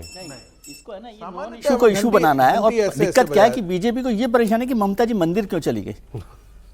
असली बात ये है, उसमें दिक्कत ही है। असली दिक्कत है। बीजेपी ने ममता जी को फोर्स किया है मंदिर तक पहुंचने के लिए। दूसरा उन्होंने जो है एक पोस्ट किया है, वो अगर है आपके पास वो दिखा दीजिए। ऐसे मुर्शिदाबाद 70-30, 70 बड़ा बड़ा और 30 छोटा छोटा, मतलब मुर्शिदाबाद में, हाँ ये आ गया, मुर्शिदाबाद की आबादी 70% मुसलमान हो चुकी है, 30% हिंदू रह गए हैं। और बीजेपी कह रही है कि जरा आप ममता बनर्जी के मुर्शिदाबाद मॉडल को समझिए। वो जानबूझकर घुसपैठियों को जगह देना चाहती हैं, उनको वोटर और नागरिक बनाना चाहती हैं, क्योंकि एक बार अगर ये आबादी यहीं पहुंच गई पूरे बंगाल की 70-30 जो भी मुर्शिदाबाद की है, तो फिर उसके बाद चुनाव का कोई मतलब नहीं रह जाएगा और ममता बनर्जी को सत्ता से हटाना लगभग नामुमकिन हो जाएगा, क्योंकि ये सारा वोट बैंक उनका क्रिएट हो जाएगा। उनका कहना यह है कि ये वोट हमेशा उनके साथ इसीलिए रहेगा और ममता बनर्जी सत्ता में हमेशा के लिए इसलिए रहेंगी क्योंकि इस वोट बैंक को डेवलपमेंट से कोई लेना देना नहीं है। उनको सिर्फ जो है ममता बनर्जी जो कुछ उनके तुष्टिकरण के लिए करती हैं वो इंपॉर्टेंट है। और एक बार अगर ये अनुपात बन गया आबादी का पश्चिम बंगाल में, तो फिर आप भूल जाइए कि कभी वहां पर सत्ता परिवर्तन होगा। सर, योगी आदित्यनाथ ने जो ऑपरेशन टॉर्च शुरू किया है, तो उससे टॉर्चर कौन हो रहा है? ममता बनर्जी हो रही है, अखिलेश यादव हो रहे हैं कि भाई इस सबसे ज्यादा टॉर्चर वो हो रहा है कि भाई जब करेंगे तो सारे घुसपैठिए पकड़े में आएंगे। जो योगी आदित्यनाथ ने जो जगह जगह जो डिटेंशन सेंटर बना रहे हैं, मुझे लगता है कि एक बड़ा जगह इनको कोई एक खेल ग्राउंड ले लेना चाहिए, स्टेडियम, वहां सारे प्रदेश के इकट्ठा करके एक जगह रखा जाए। उससे क्या होगा ना सर कि एक जगह वो सबका व्यवस्था होगी, इतना मैन पावर लगना, इतने खाने की व्यवस्था, एक जगह इंतजाम करें। सर समय बिल्कुल नहीं मेरे पास, बहुत शॉर्ट में। देखिए, ये ममता बनर्जी को इस मुगालते में नहीं रहना चाहिए। सीपीएम ने इस वोट बैंक को खड़ा किया था और सीपीएम को इन्हीं लोगों ने, मुसलमानों ने उखाड़ करके फेंक दिया।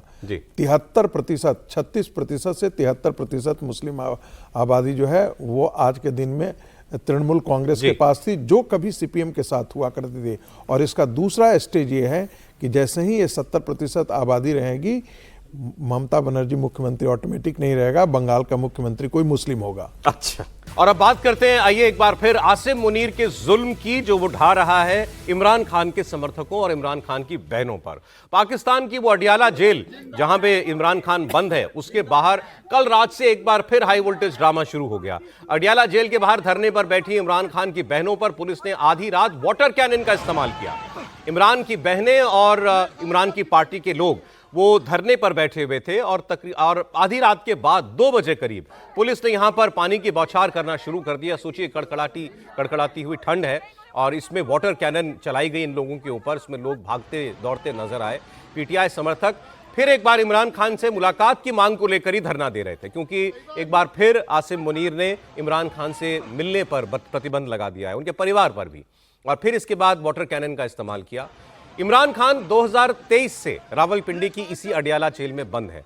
हर हफ्ते उन्हें उनकी बहनों से मिलने दिया जाता था, लेकिन मई में आसिम मुनीर के फील्ड मार्शल बनने के बाद से ये स्थिति बदली है और इमरान खान से अब कई हफ्तों तक मुलाकातें नहीं होती और इसी को लेकर उनके समर्थक यहां धरना देते हैं। अभी 1 महीने के बाद जाकर के कुछ दिनों पहले उनके परिवार से मिलवाया गया था। फिर उसके बाद पाकिस्तान की सरकार ने ऐलान कर दिया कि इमरान खान पॉलिटिकल बातें करते हैं जेल में मुलाकात के बहाने, अब एक बार फिर हम उनसे किसी को नहीं मिलने देंगे। और एक बार फिर उनका परिवार और बहनें जो है वो धरने पर बैठ गए और एक बार फिर उन्होंने कहा कि कर ले जो करना है आसिम मुनीर को, हम अपने नेता अपने भाई इमरान से मुलाकात किए बगैर नहीं जाएंगे। सुनिए जरा रात भर से वहां क्या हो रहा है। आजादी क्यों हो, आजादी क्यों हो, आजादी वो प्यारी प्यारी आजादी, हमें जान से प्यारी आजादी, बड़ी इज्जत वाली आजादी, बड़ी रिहा करो, रिहा करो, रिहा करो, रिहा करो, वज़ीरे आज़म इमरान खान, वज़ीरे आज़म इमरान खान, वज़ीरे आज़म इमरान खान।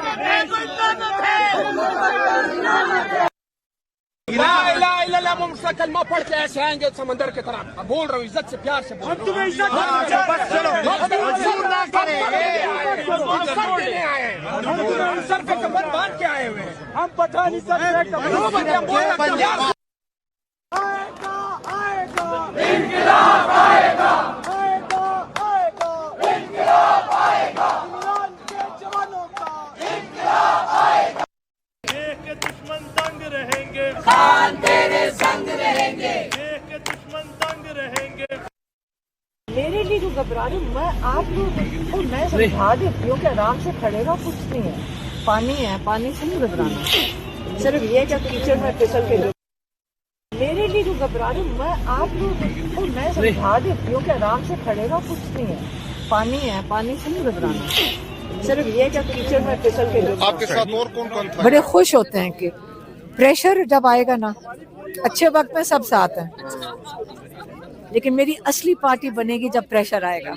और इमरान खान बड़े खुश होते हैं कि मजबूत लोग मजबूत होंगे, और वो खुश होते हैं कि जवान नस्ल आ गया है, और वो खुशी से कहते हैं कि जिसने छोड़ना चला जाए। वो ये भी कह चुके हैं कई दफ़ा, बल्कि कैमरे में वो जो कैमरे लगे होते हैं और जो माइक लगे होते हैं, इमरान खान उनको लेके गए, कहते हैं वो आसिम मुनीर को आप शुक्रिया अदा करो, उसने मेरी पार्टी में से मुनाफिक और ये लोग निकाल दिए। ये तो ठीक है कि चलिए वो इमरान खान, ये तो राहुल गांधी वाली बात कर दी, इमरान खान ने जिसको जाना है जाए, जिसको रहना है रहे। लेकिन सवाल ये है कि क्या ये इमरान खान की पार्टी के लोग उतना जोर दिखा पा रहे हैं सड़कों पर कि कभी मजबूर करें, भाई रिहाई ना सही लेकिन अपने नेता को सही ट्रीटमेंट मिले, जेल में मुलाकातें उनकी होती रहें। अब तो बातें हो रही हैं कि उनकी पार्टी को बैन किया जाना है। बातें तो ये हो रही हैं कि जिस सूबे में उनकी सरकार है वहां पर सरकार बर्खास्त करके गवर्नर राज लगाना चाहते हैं। क्या उनकी पार्टी में कोई दमखम अभी बचा हुआ आपको दिखाई दे रहा है विजय जी? उतना दमखम नहीं है जितना होना चाहिए, उतनी कमज़ोर भी नहीं जितना मुनीर साहब समझ रहे हैं। अच्छा, दोनों बातें हैं। और ये जो उनकी बहन कह रही थी वो कुछ हद तक ठीक बात है कि जितना ज़्यादा आप उनको प्रताड़ित करेंगे, पिटाई करेंगे या इमरान खान के साथ मिसबिहेव करेंगे, उतनी वो पार्टी में मजबूती होती है। कमज़ोर लोग भी फिर है ना खड़े होने लगते हैं कि जो लोग हो सकता है बहुत बार सड़क पर नहीं आते हों, हो सकता है बहुत बार पार्टी के साथ नहीं दिखते हों, तो वो लोग भी आते हैं और एक लड़ाई से ही है ना पार्टी मजबूत होती है, प्रदर्शन से, इश्यूज से, विचार से।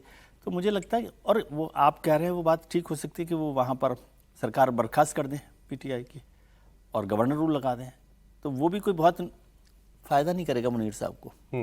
मतलब वो अपने खिलाफ पाकिस्तान के अवाम को या इमरान साहब की जो पार्टी है उसको ज़्यादा मजबूत कर रहे हैं और वो लड़ाई मजबूत होगी। मैं डे वन से कह रहा हूँ कि ये लड़ाई कमज़ोर होने वाली नहीं है, ये बढ़नी है लड़ाई नहीं। हाँ, मैं वहां पे मौजूद कुछ और लोगों की बात आपको सुनवा देता हूं। फिर अभी आपने एक व्यक्ति का जो पुलिस से उनकी हो रही थी नोकझोंक, तो उसने कहा हम पठान है, हमारे नेता को छोड़ो। ये मामला अब जो भी लड़ाई होनी है, ये होनी है वाकई वो पठानों वाले इलाके में, खैबर पख्तूनख्वा में। वहीं जोर है इमरान खान का और वहीं है सबसे ज्यादा आतंकवाद तहरीक तालिबान का। और मुनीर उसको कुचलने के लिए किसी भी हद तक जा सकते हैं और इमरान खान के लोग ये कह रहे हैं कि लोग हमारे साथ हैं, हमारे बिना तुम ये जंग जीत नहीं पाओगे। आप कुछ लोगों की बात सुनिए। जो आज एक बर्बरियत, जो आज एक जबर किया गया और इमरान खान की बुरी बहनों को पानी के प्रेशर से गिराया गया, पानी फेंका गया।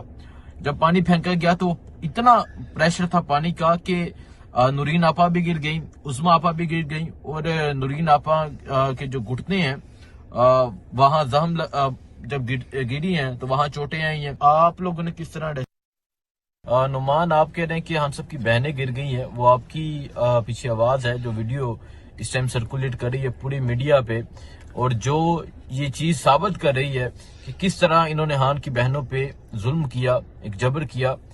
बताएं नुमान, जो देखा आपने वहां देखे, हम लोग खड़े हुए थे, अचानक सेनेटर मुश्ताक साहब आए हुए थे और अलीमा आपा उनसे बात कर रही थी, गजा का वाकया सुना रहे थे।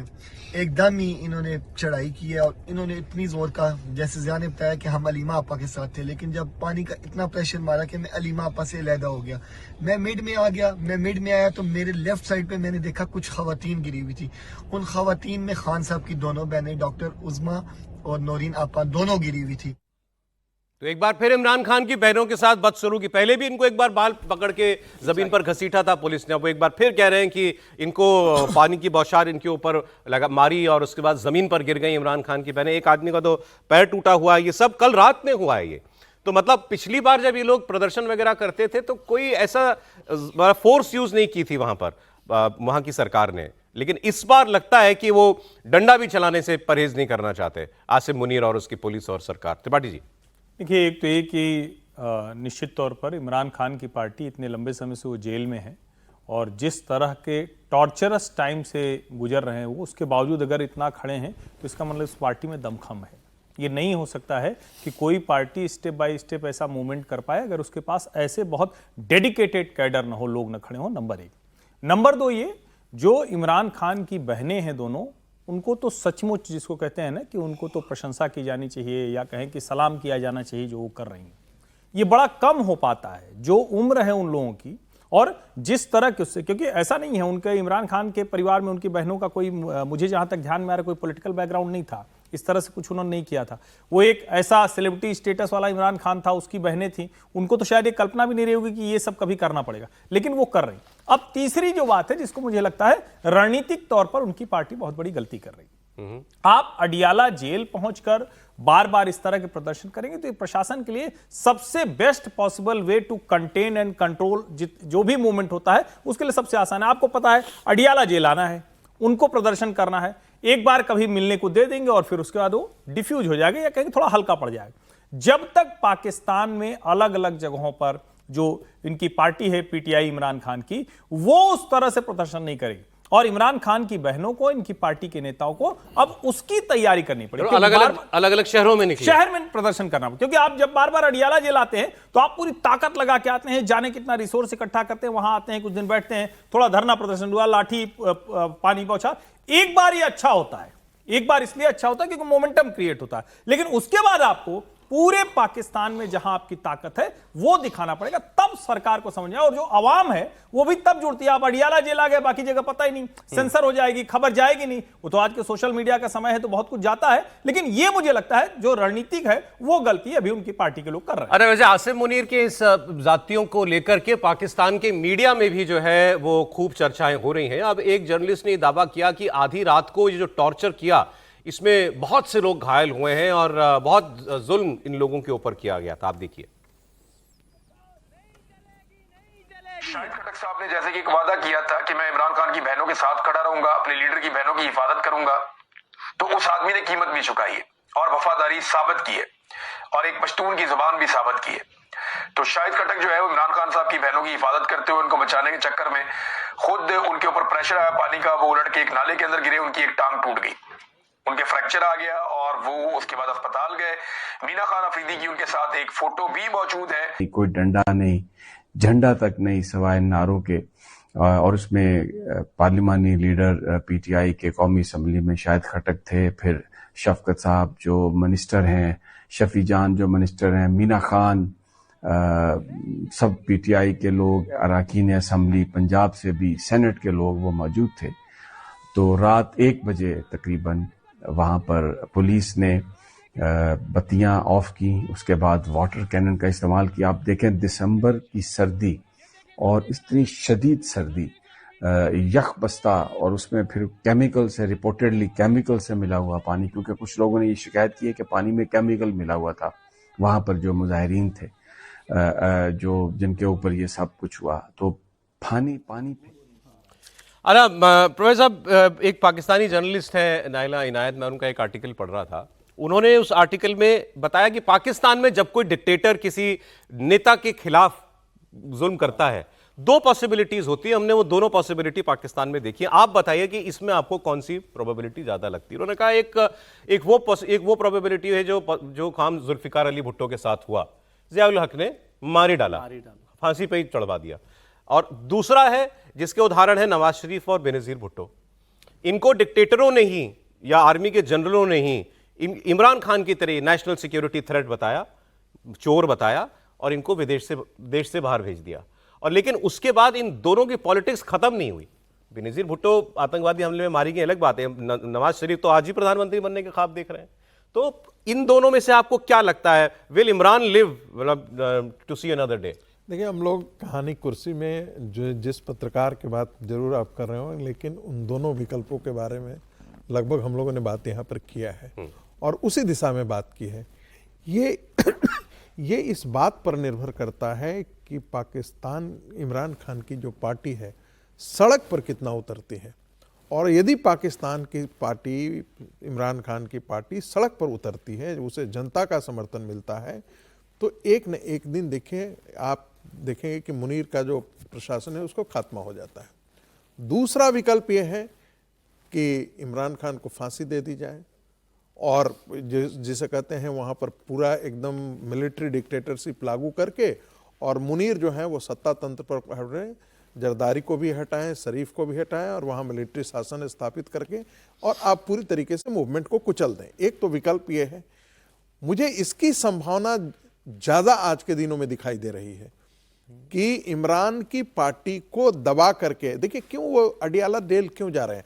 अभी आपने कहा ना कि पिछली बार जो है इस प्रकार का कोई रिप्रेसिव स्टेट एपरेटस लगा करके कोई इस ढंग से नहीं किया गया था, मारपिटाई नहीं की गई थी, वाटर कैनन नहीं डाला गया था, क्योंकि उन्होंने, लेकिन इस बार जो है उनके, मैं पढ़ रहा था उनका जो इंफॉर्मेशन मिनिस्टर है, उनका स्टेटमेंट देख रहा था कि अब यदि ऐसे दोबारा कोशिश की गई या जोर जबरदस्ती करने की कोशिश की गई जेल के बाहर, तो प्रशासन बहुत सख्ती से काम लेगा।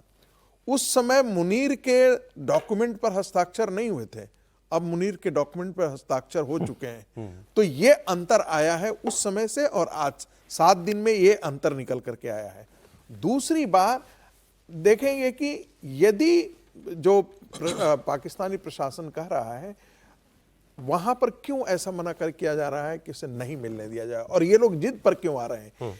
क्योंकि जैसे ही इमरान खान से बात होती है और बात होने के बाद यदि कोई भी स्टेटमेंट बाहर निकल करके आता है तो पूरे पाकिस्तान के अंदर पॉलिटिकल न्यूज बन जाता है। अखबारें नहीं छापेंगी ना, कोई बात नहीं है। आजकल तो सोशल मीडिया का जमाना है, वीडियो का जमाना है, उसको तो कोई नहीं रोक रहा है, उसको तो रेगुलेट नहीं कर रहा है। यदि उनकी बहनें आकर के बोलेंगी कि इमरान खान ने क्रांति की आवाज दी है और मर मिटने की बात के लिए, प्रोग्राम आपको एक बड़ी इंटरेस्टिंग स्पीच सुना देते हैं। लोकसभा में कंगना रनौत बोल रही है राहुल गांधी पर। महोदय जी, बिहार में जैसे ही एसआईआर आया, एसआईआर लागू हुआ, हमारी सरकार ने जो है कम से कम 60 लाख से ज्यादा अवैध, अब ये वोटर, ये जो सारे अमाननीय वोट कार्ड है, ये सिर्फ घुसपैठियों के नहीं है। कुछ ऐसे लोग हैं जो माइग्रेट हो गए हैं, कुछ ऐसे भी लोग हैं जो इस दुनिया में है ही नहीं, 60 लाख से ज्यादा। और अगर वो लोग जेन्युइन थे तो उन्होंने, किसी ने तो रिक्वेस्ट करनी चाहिए थी कि भाई मेरा वोटर आईडी कैंसिल हुआ है।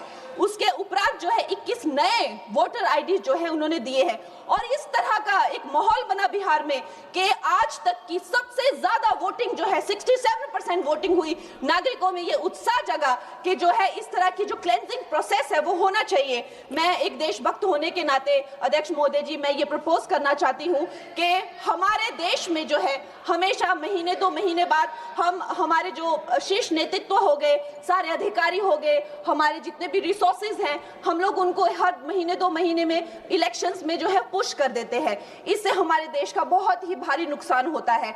और मैं ये चाहूंगी कि 1 नेशन 1 इलेक्शन, जो नरेंद्र मोदी प्रधानमंत्री जी जो कहते हैं कि एक वोटिंग जो है डेमोक्रेसी के उत्सव के रूप में, जैसे कि दिवाली होती है, होली होती है, उस रूप में मनाया जाए। क्योंकि ये सिर्फ सरकार का ही नुकसान नहीं है, 10,000 करोड़ से ज्यादा का जो नुकसान होता है सिर्फ वही नहीं है, लेकिन मुझे लगता है कि धीरे धीरे हमारे जो नागरिक भी है उनमें जो वोटिंग फटीक है, बार बार उन्हें जागरूक करना, बार बार कई जगहों से जहां वो काम करते हैं वहां से उनको ट्रैवल करके अपने नेटिव प्लेसेस पे आना और बार बार मार्केटिंग करके, it is exhausting for the whole ecosystem.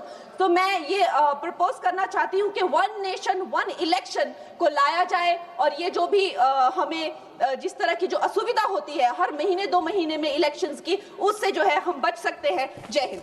धन्यवाद जी। माननीय सदस्य मियां अल्ताफ अहमद जी। कंगना रनौत बोल रही थी, बीजेपी की सांसद जो है हिमाचल प्रदेश से, और एसआईआर पर बोल रही थी। शुरुआत में शायद उन्होंने राहुल गांधी का भी नाम लिया। उन्होंने बताया कि भाई एसआईआर क्यों जरूरी है। बिहार में देखिए 67% इस बार टर्नआउट हो गया, इतिहास में सबसे ज्यादा वोट पड़ा है इस बार। और उन्होंने फिर बाद में वकालत करते हुए कहा कि बहुत हमारा रिसोर्सेज यूज होते हैं हर इलेक्शन में, तो 1 नेशन 1 इलेक्शन की मैं वकालत करती हूँ। हमारे यहाँ पर ये बात जब वो बोल रही तो रही थी, कंगना ने ये बताया कि 23 साल से राजनीति कर रहे हैं राहुल जी, उनको ये अभी तक नहीं समझ में आया। मैं 1 साल से राजनीति में आया हूँ, मुझको समझ में आ गया कि सर मुझे तो ये देख के अच्छा लगा कि कंगना जी बहुत ट्रोल किया जाता है उनको, उनके स्टेटमेंट्स के लिए।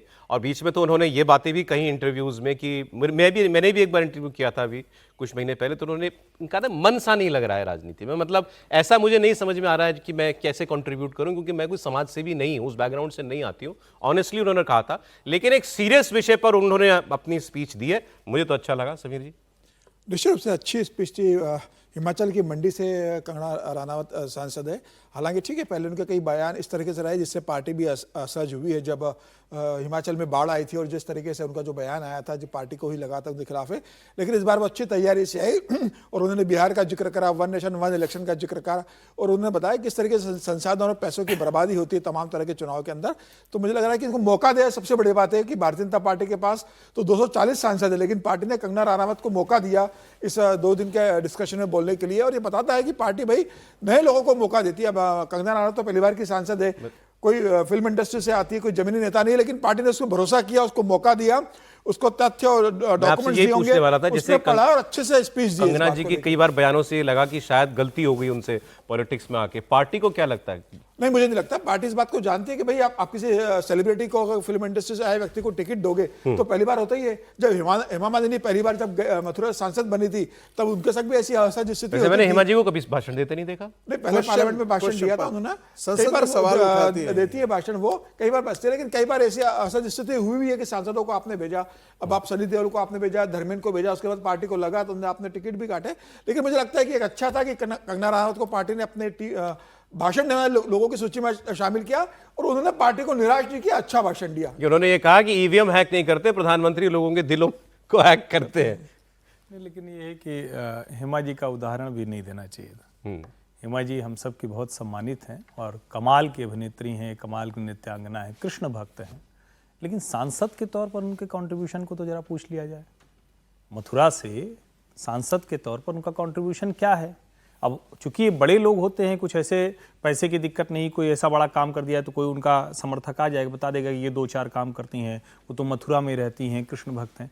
लेकिन मुझे लगता है निजी तौर पर कंगना अगर राजनेता के तौर पर एक्सेल कर जाए तो हमें कोई एतराज नहीं। लेकिन जिस वक्त इनको लाया गया उस वक्त तो अभिनेत्री होने के नाते लाया गया। और मैं बार बार कहता हूं, नेता अभिनेता किसी क्षेत्र से कोई राजनीति में आए, लेकिन जब वो राजनीति के लिए पूरी तरह से तैयार हो जाए। ठीक है, बिना तैयार हुए कंगना आई थी, ईश्वर करे कि आगे वो तैयार। आज कैसा लगा? नहीं, आज निश्चित तौर पर आज बहुत जिसको कहें कि सचमुच एक अच्छा भाषण। सर कोई एक कमेंट आपका भी आ जाए।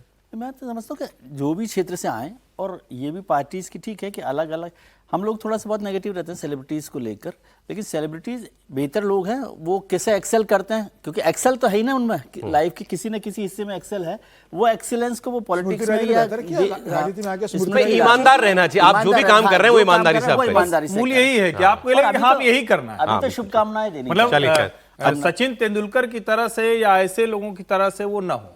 चलिए, अच्छी बात है, कंगना जी ने आज अच्छा प्रयास किया, विषय भी अच्छा था, बोली भी वो अच्छा, बधाई उनको।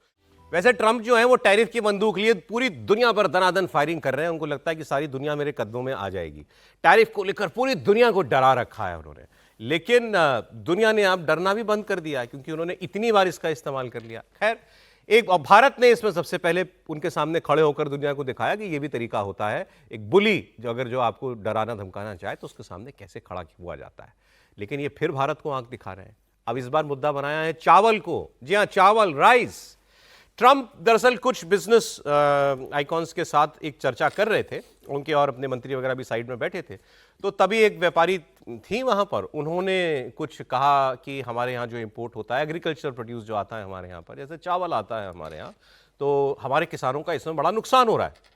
तो इन्होंने भारत को लेकर सवाल कर दिया कि भारत जो है बहुत सस्ता चावल हमें देता है, हमारे यहाँ का भेजता है।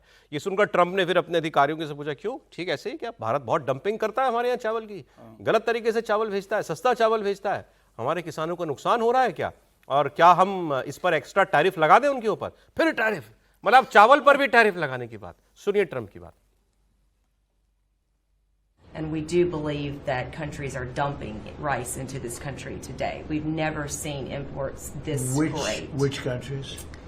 India, Thailand, even China into Puerto Rico. Puerto Rico used to be one of the largest markets for U.S. rice. We haven't shipped rice into Puerto Rico in years.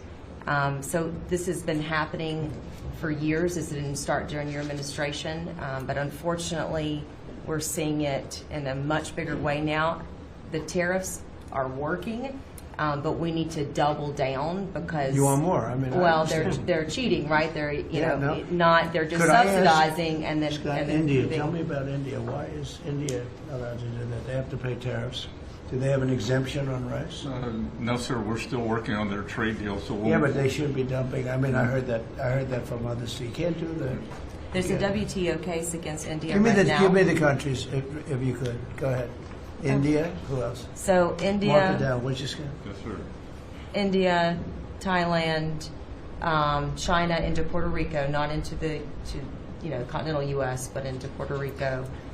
Those are the main culprits. अब इस पूरी बातचीत में जो कुछ Trump साहब को बताया गया वो शुद्ध झूठ था। उसका डेटा मैं आपको दे देता हूं। चावल की बात उन्होंने की। पहले उन्होंने कहा कि क्या इंडिया हमारे यहाँ चावल डंप कर रहा है, क्या हमारे यहाँ कोई स्पेशल कंसेशन मिलता है अमेरिका के चावल को? तो उनके मंत्री जो थे स्कॉट बेसेंट, वो उनके ट्रेड मिनिस्टर हैं, उन्होंने कहा नहीं साहब ऐसा नहीं है और हम अभी कोई ट्रेड डील नेगोशिएट कर रहे हैं। हर एक चीज, एक एक उत्पाद के ऊपर अलग से कोई पॉलिसी नहीं होती। एक बड़ी ट्रेड पॉलिसी बनती है, उसमें अलग अलग चीजों को शामिल किया जाता है। तो स्कॉट बेसेंट ने ठीक कहा कि अब अभी हम एक ट्रेड नेगोशिएशन कर रहे हैं। अभी 10 तारीख को ही तो, कल ही तो शायद आना है उनका एक प्रतिनिधिमंडल, आज आना है। हाँ 10 आज ही तो है, आज ही आना है उनको। तो वो बातचीत तो चल ही रही है। तो ट्रंप ने ये भी कहना है क्या हम इनको दोबारा हम इनके ऊपर और कुछ टैरिफ लगा दें? तो उन्होंने कहा नहीं साहब, हम लोग ये बात कर रहे हैं। अब क्या भारत वाकई में कोई बहुत सस्ता चावल भेजता है? अच्छा, अगर मान ले, पहले तो ये बात कर लें, अगर भेजता है तो कोई हम क्या स्मगलिंग करके भेजते हैं? भाई तुमने कोई पॉलिसी बनाई होगी, तुम्हारी कोई जरूरत होगी, तुम कोई इंपोर्ट ऑर्डर निकालते होगे तो भारत का व्यापारी वहां चावल भेजेगा। कोई ऐसा तो नहीं जहाज के जरिए चोरी छुपे भेज रहा है। दूसरा, भारत दुनिया का सबसे बड़ा चावल निर्यातक है। बिगेस्ट एक्सपोर्टर ऑफ राइस है भारत पूरी दुनिया में। लेकिन क्या हम अमेरिका को सबसे ज्यादा चावल भेजते हैं? जवाब है नहीं। फाइनेंशियल ईयर 2025 का डेटा जो है वो दिया गया है। भारत ने पूरे विश्व को 20.1 मिलियन मीट्रिक टन चावल एक्सपोर्ट किया। 20 मिलियन मीट्रिक टन, जिसमें से यूएस को कितना गया, केवल 3.34 million metric tonne. Total export है 20 मिलियन मीट्रिक टन का, और यूएस को गया है केवल 3.3 MMT। उसमें भी बासमती और नॉन बासमती की कैटेगरी होती है। हम ज्यादा नॉन बासमती राइस अफ्रीका की कंट्रीज को देते हैं, अमेरिका को हम देते हैं जो हमारा बासमती राइस है वो है $337 मिलियन का, नॉन बासमती का एक्सपोर्ट है $54 मिलियन का। तो कुल जमा 390 के करीब $390 मिलियन का चावल हम इनको एक्सपोर्ट करते हैं। तो कहां से आ गया भारत इसमें? आप चावल जो बाकी देशों से खरीदते हो, आप किसी देश का नाम बता रहे थे? थाईलैंड सबसे ज्यादा निर्यात करता है। तो इनको जो बगल में इनके महिला बैठी है, उन्होंने एक कहानी सुना दी, इन्होंने कहानी पकड़ ली कि भारत जो है हमारे यहाँ डंपिंग कर रहा है राइस की, और टैरिफ लगा दो इस पे। देखिए, जिस प्रकार से ट्रंप पूरी अपनी विदेश नीति को चला रहे हैं, जिसमें ट्रेड पॉलिसी भी आज के दिन में उसका एक महत्वपूर्ण हिस्सा है, मुझे लगता है इससे अराजकता ही पूरे वर्ल्ड ऑर्डर जो है ना आज के दिन में जो है वो उथल पुथल के दौर से, अनिश्चितता के दौर से गुजर रहा है। अब भारत को लेकर के उन्होंने कहा हम तो 2 मिनट में ठीक कर देंगे। वो शायद आपके पास बाइट नहीं आया है, लेकिन ये छपा है, अखबारों में छपा है। उन्होंने कहा 2 minutes, it would just take 2 minutes to settle the things. हम टैरिफ बढ़ा देते हैं भारत पे। तब जाकर के वो उधर से आया कि नहीं, अभी तो हमारा नेगोशिएशन चल रहा है।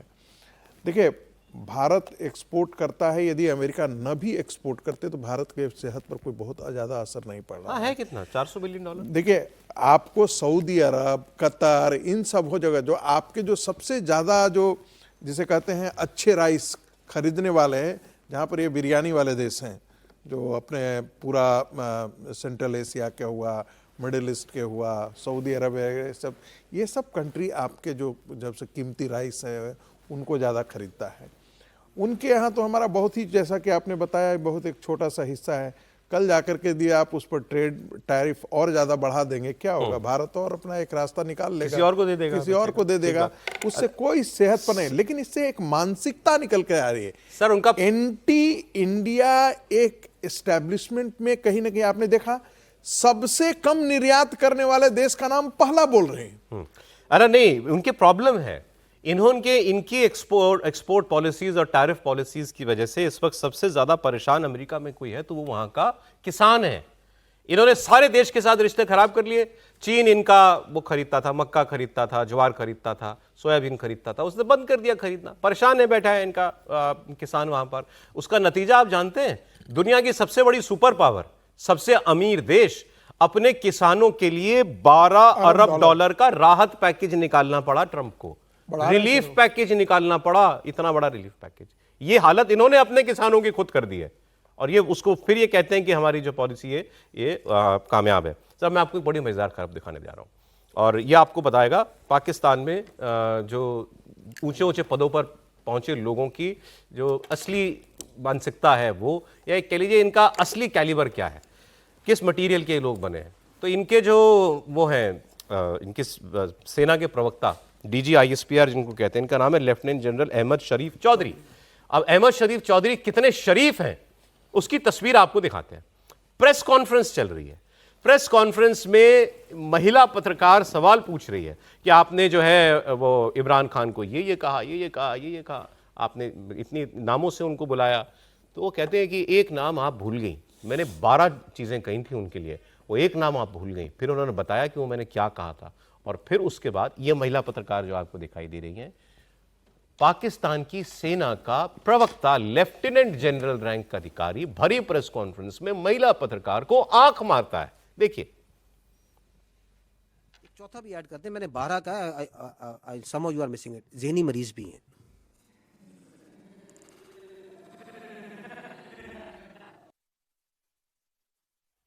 इसमें 3 लफ्ज़, ये हमारे लिए बड़े सख्त अल्फाज हैं और बड़ी अहम बात है कि ये नेशनल सिक्योरिटी थ्रेट है, एंटी स्टेट है, and they are playing in the hands of Delhi. So how is it different from the past, और क्या हम आइंदा इसके ऊपर कोई डेवलपमेंट एक्सपेक्ट करें, या ये सिर्फ एक मुज़म्मती बयानात हैं जो आज इस प्रेस कॉन्फ्रेंस के सिलसिले में आपने सामने रखे? एक चौथा भी ऐड करते हैं, मैंने 12 का, some you are missing it, ज़हनी मरीज भी हैं।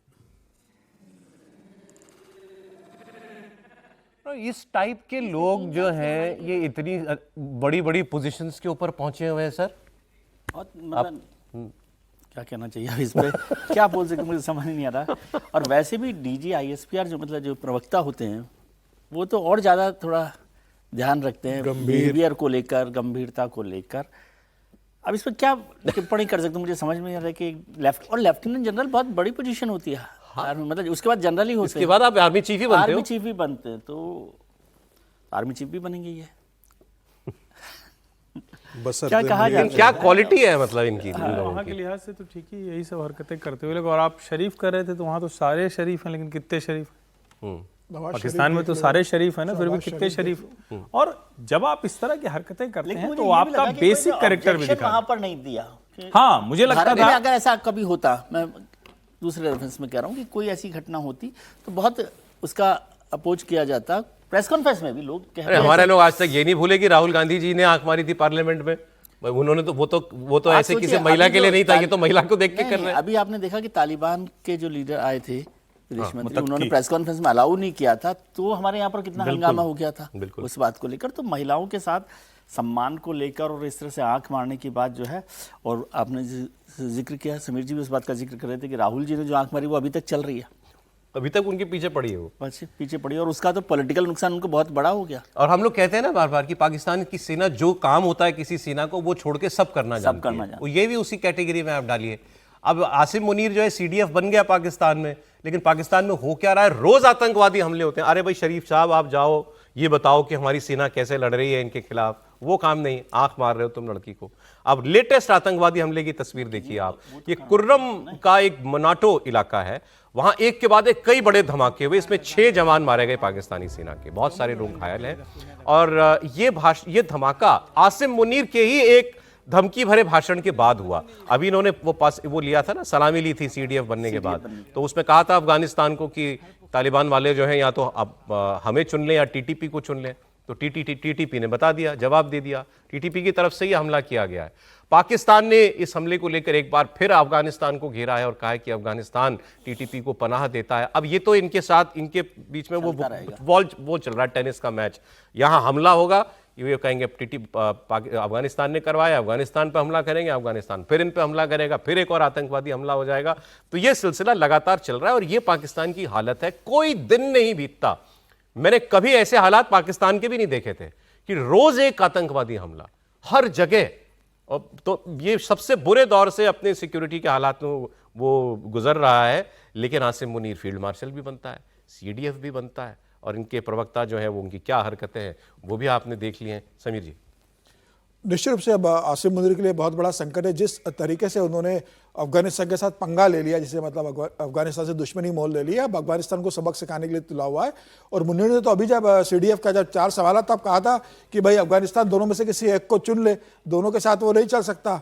तो अब वो बता रहे हैं कि किस तरीके से आतंकवादी हमले हो रहे हैं। और मुनीर साहब से न अपनी सेना संभल रही है, न विदेशी रिश्ते संभल रहे हैं, न देश के अंदर वो जो दूसरे पॉलिटिकल दल है उनके कार्यकर्ताओं को संभाल पा रहे हैं। इमरान खान के पार्टी के कार्यकर्ता अड़ियाल जेल पर जाके प्रदर्शन कर रहे हैं, तालिबान के लोग वहां पर हमले कर रहे हैं, बॉर्डर के अंदर पाकिस्तान के सैनिक लगातार पिट रहे हैं। और मुनीर साहब को ही सबसे बेफिक्र होकर वो अपनी अगली यात्रा की तैयारी कर रहे हैं। खबरें आ रही है कि वो जनवरी के एंड में फिर अमेरिका जाने वाले अपना प्रतिनिधिमंडल लेकर और तमाम वार्ता की बातचीत करेंगे। तो अब यह तय हो गया कि पूरा पाकिस्तान अब आसिम मुनीर के हाथ में। कहने के लिए वहां प्रधानमंत्री है, लेकिन सारा निर्णय आसिम मुनीर को ही करना है। और कल तो उन्होंने कह दिया कि वो फिर अमेरिका जाने वाले हैं, इस बार प्रधानमंत्री को लेकर जाएंगे, फिर अमेरिका जा रहे हैं। जनवरी के अंत में जाने का प्लान बन रहा है, 28 जनवरी के करीब। अब देखते हैं कि उस समय वो प्रधानमंत्री नवाज शरीफ को लेकर बार उनको अपना बिजनेस इंटरेस्ट है। वो जो ट्रम्प साहब कहते हैं कि आपको ये करना है, वो आके इंप्लीमेंट को वहां पर करना है, और उसके बदले में उन्हें कुछ सेवा सुविधाएं मिल। ये तो पाकिस्तान की हालत है इंटरनल सिक्योरिटी की। हम अपनी सुरक्षा के लिए क्या कर रहे हैं, उससे जुड़ी एक बड़ी खबर आपको मैं बता देता हूं। एक बड़ा घटनाक्रम हुआ है और इसमें भारत जो है उसने तय किया है कि हम अपने दिल्ली नेशनल कैपिटल रीजन में NCR के इर्द गिर्द जो है एक जो है एयर डिफेंस सिस्टम डिप्लॉय करेंगे, जिसमें जो कि अगर जैसे अभी ऑपरेशन सिंदूर में एक आपको पता है एक मिसाइल हिसार में आकर के गिरी थी, पाकिस्तान ने जो एक बड़ी मिसाइल फायर की थी इंटरकॉन्टिनेंटल मिसाइल थी, लेकिन उसको हमने शूट डाउन कर दिया, लेकिन उसके टारगेट पर दिल्ली था। तो अब दिल्ली की सुरक्षा के लिए जो है वो ऐसी मिसाइल्स, ड्रोन्स और फास्ट मूविंग एयरक्राफ्ट से बचाने के लिए home grown air defence system deploy किए जाएंगे। Multi layered integrated air defence system की तैनाती की जाएगी, जिसके अंदर quick reaction surface to air missiles होंगी, very short range air defence systems होंगे।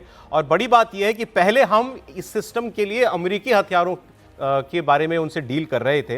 हमारी बात चल रही थी अमेरिका से उनके national advance surface to air missile system 2 NASAM 2 की बात चल रही थी, लेकिन फिर भारत ने यह फैसला किया है कि हम अपने तैयार किए हुए, DRDO ने जो हमारे एयर डिफेंस सिस्टम तैयार किए हैं वो हम इसके अंदर डिप्लॉय करेंगे, जिसमें QRSAMs medium range surface to air missile वो होंगी। हमारा एक प्रोजेक्ट कुश चल रहा है DRDO में, उसके तहत जो ये हथियार हम डेवलप कर रहे हैं वो दिल्ली के इर्द गिर्द जो है इस डिप्लॉय किए जाएंगे। इसको आप वो जो सुदर्शन चक्र प्रधानमंत्री ने कहा था ना, देश के अलग अलग शहरों में महत्वपूर्ण संस्थानों के पास लगेगा, उसके एक हिस्सा जो है आप मान सकते हैं। वैसे तो दिल्ली जो है, क्योंकि संसद है, प्रधानमंत्री रहते हैं, राष्ट्रपति रहते हैं, तो वैसे भी एयर डिफेंस सिस्टम्स तो तैनात होते ही हैं इर्द गिर्द, लेकिन उसको और बीफ अप किया जा रहा है। लेकिन अब इस बार हमारे अपने बने सुरक्षा संयंत्रों से।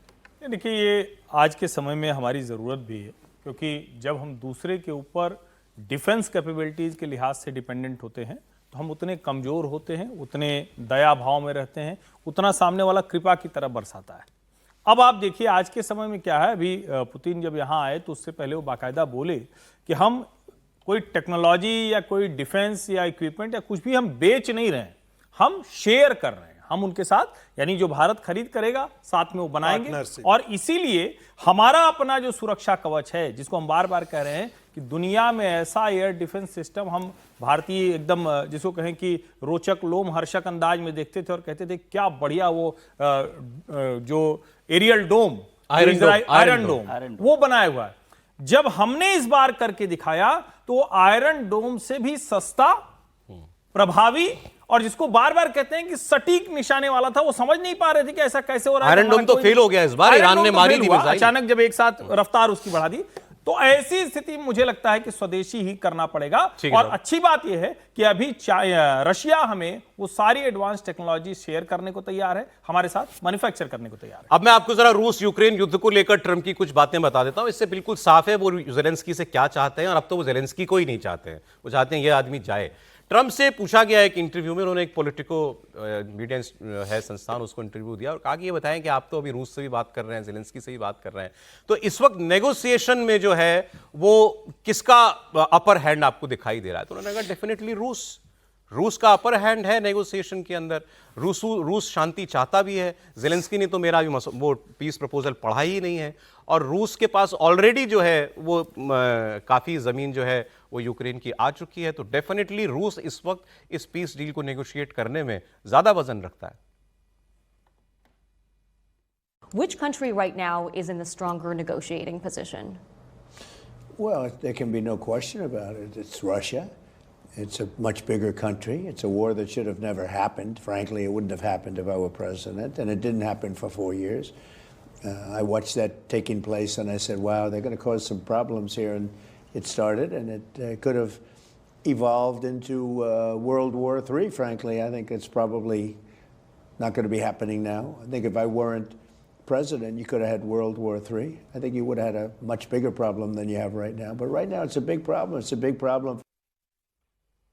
कह रहे मैं नहीं होता तो ये लड़ाई जो है वर्ल्ड वॉर 3 तक पहुंच जाती। अब अगर जेलेंस्की उनकी बात सुन रहे होंगे तो उनको तो ट्रंप साहब से इस वक्त मतलब बहुत हो सकता है कि नफरत की स्तर तक उनकी भावनाएं पहुंच जाएंगी। जो ट्रंप ने ये कहा है उनके लिए कि अब पहले तो जो ट्रंप हैं उनको जेलेंस्की जो हैं उनको पहले अपने देश में चुनाव कराने चाहिए। ठीक है, जंग चल रही है, लेकिन उनके देश के लोग भी चाहते होंगे कि हमारे यहाँ पर इलेक्शन हो सकता है जेलेंस्की दोबारा जीत जाएं, लेकिन उनको कम से कम वो इलेक्शन तो कराएं। और जेलेंस्की ये कह रहे हैं मैं 1 इंच ज़मीन अपनी नहीं छोड़ूंगा। ये कहा है जेलेंस्की ने कि हम मर जाएंगे लेकिन सरेंडर नहीं करेंगे, रूस को 1 इंच ज़मीन नहीं देंगे। और गौर करने वाली बात यह है कि ट्रंप ने जो 28 पॉइंट्स का प्रस्ताव दिया था, जेलेंस्की ने उसको खारिज कर दिया। उस प्रस्ताव में जो है उनके डॉनबास का हिस्सा रूस को सरेंडर कर देने की बात थी। और कल जेलेंस्की जब लंदन गए हुए थे, वहाँ उन्होंने फ्रांस, ब्रिटेन, जर्मनी के लोगों से बात की खुलकर, वहाँ के नेताओं से, तो उनको वहाँ का समर्थन मिला। फिर वो इटली गए, रोम गए, अब आज उनकी जॉर्जिया मेलोनी से मुलाकात होनी है। इसके बाद कल तक ज़ेलेंस्की जो कहते थे कि हम अमेरिका को अलग रखकर कुछ नहीं सोच सकते, वो आज कहने लगे हैं कि 1 इंच ज़मीन जो है हम नहीं देंगे। और लेकिन मजबूरी उनकी है कि उनके पास हथियार खरीदने के पैसे कम पड़ गए। आज एक रिपोर्ट आई थी कि 6,800 करोड़ रुपए कम पड़ रहे हैं उनके पास अमेरिका से हथियार लेने के लिए। ये पैसे देने किसको थे? ये नेटो को देने थे, यूरोप के जरिए, कि मतलब यूरोप फंडिंग जो करता नेटो को, उसके जरिए पैसे मिलते। अमेरिका ने पैसे देने बंद कर दिए हैं इनको। यूरोप पीछे तो खड़ा है, लेकिन जो माल देना है जिससे वो हथियार खरीदें, वो सामान उनको जो है वो दे नहीं पा रहा। और वो कह रहे हैं कि मैं अब 1 इंच जमीन नहीं दूंगा। करेंगे क्या सर? ज़ेलेंस्की लड़ाई तो लड़ेंगे, मुझे अब भी लगता है कि वो बैकआउट करने वाले नहीं है। देश में जो उनको और प्रेशर है, और इसलिए ट्रंप साहब ने इलेक्शंस की बात कर दी है, क्योंकि वो इलेक्शंस को ही पोस्टपोन करने में लगे हुए हैं ज़ेलेंस्की। वहाँ पर उनको लेकर थोड़ा सा विरोध भी हो रहा है, कुछ और करप्शन चार्जेज और वो उनकी सरकार को लेकर लग रहे हैं। तो ज़ेलेंस्की तो नहीं चाहेंगे कि अभी इलेक्शन, और इलेक्शन की स्थिति ही नहीं है जब तक कि वहाँ पर कोई उनको एक ऐसा वजह नहीं मिल जाए ठोस कि जिसके सहारे इलेक्शन लड़ा जा सके, वो करेंगे। लेकिन मुझे बार बार लगता है कि ट्रंप साहब भी जो है ना, क्या कहना चाहिए कि वो चीट कर रहे हैं। चीट कर रहे हैं, हाँ, एक तरह से। या समझना चाहिए कि ये ट्रंप साहब की हार है कि वो पुतिन को नहीं मना पा रहे, इसलिए ज़ेलेंस्की पर दबाव बना रहे हैं। ये कोई तरीका नहीं है। ये बार बार बात कहना कि पुतिन साहब जो है वो युद्ध नहीं करना चाहते, शांति वार्ता कर रहे हैं। हमला कौन कर रहा है? उन्होंने मान लिया कि आप जंग में हरा नहीं सकते रूस को। ठीक है, तो नहीं हरा सकते तो भी जंग की मदद, जितनी मदद देते रहो, यूक्रेन नहीं जीत सकता। यदि यूक्रेन नहीं जीत सकता तो ये फैसला यूक्रेन करेगा, ट्रंप साहब नहीं करेंगे ना। लेकिन ट्रंप का वो कहना से हमारे पैसों पे आप फैसला नहीं कर सकते कि $300 बिलियन फैसला पहले राष्ट्रपति पहले दिन से तो वो अमेरिका के आधार पर फैसला कर रहा है, और ये युद्ध इसीलिए तो बंद होना चाहिए। अब वो दिख भी गया ना, जैसे ही एक बार अमेरिका पीछे हटा, अभी हम बता रहे हैं आपको हथियार खरीदने के पैसे नहीं मिल पा रहे पूरे ऊपर, तो यूरोप बातें, ट्रंप ने ये भी कहा कि यूरोप बातें बड़ी बड़ी कर रहा है लेकिन काम कुछ नहीं कर रहा। दे पैसे ज़ेलेंस्की को लड़ने के लिए। फिर यदि अमेरिका 1 मिनट के लिए मान लेते हैं अमेरिका पुतिन से उलझ जाता है, चिट नहीं करता है, एक प्रेमाइस ले लेते हैं कि उलझ जाता है, तो ताइवान सुरक्षित रहेगा क्या? ताइवान की लड़ाई लड़ लेगा फिर अमेरिका क्या? इतने फ्रंट पर अमेरिका आज के लड़ने की स्थिति में है क्या? मेरे समझ से नहीं है। इसलिए वो चाहते हैं कि ट्रंप पूरा तरीके से चाहता है कि जो पहले की पॉलिसी थी कि आइसोलेट चाइना, वो हमने बाइडेन ने उसको खतरे को बढ़ा दिया है कि अमेरिका, ये चाइना और रूस दोनों को खड़ा हुआ। ठीक है सर। किसी तरीके से ट्रंप चाहते हैं कि रूस जो है वो चाइना के चंगुल से बाहर निकल करके आए, और इसीलिए वो इतना वो कंसेशन। उन्होंने कहा भी कि हमारा मेन एडवर्सरी अब चाइना है, रूस नहीं। अब फोकस वो चाइना पे करना था। पहले भी वही था। बाइडेन प्रशासन ने अपनी जिद में या अपनी फॉरेन पॉलिसी गलत दिशा में झोंक करके रूस और चाइना को साथ खड़ा कर दिया। सर चले, समय इतना ही था आज। बहुत शुक्रिया आपका प्रोफेसर संगीत रागी जी, समीर चौगांवकर जी, विजय जी, हर्षवर्धन जी। कल फिर मुलाकात होगी 1 बजे कहानी कुर्सी की में।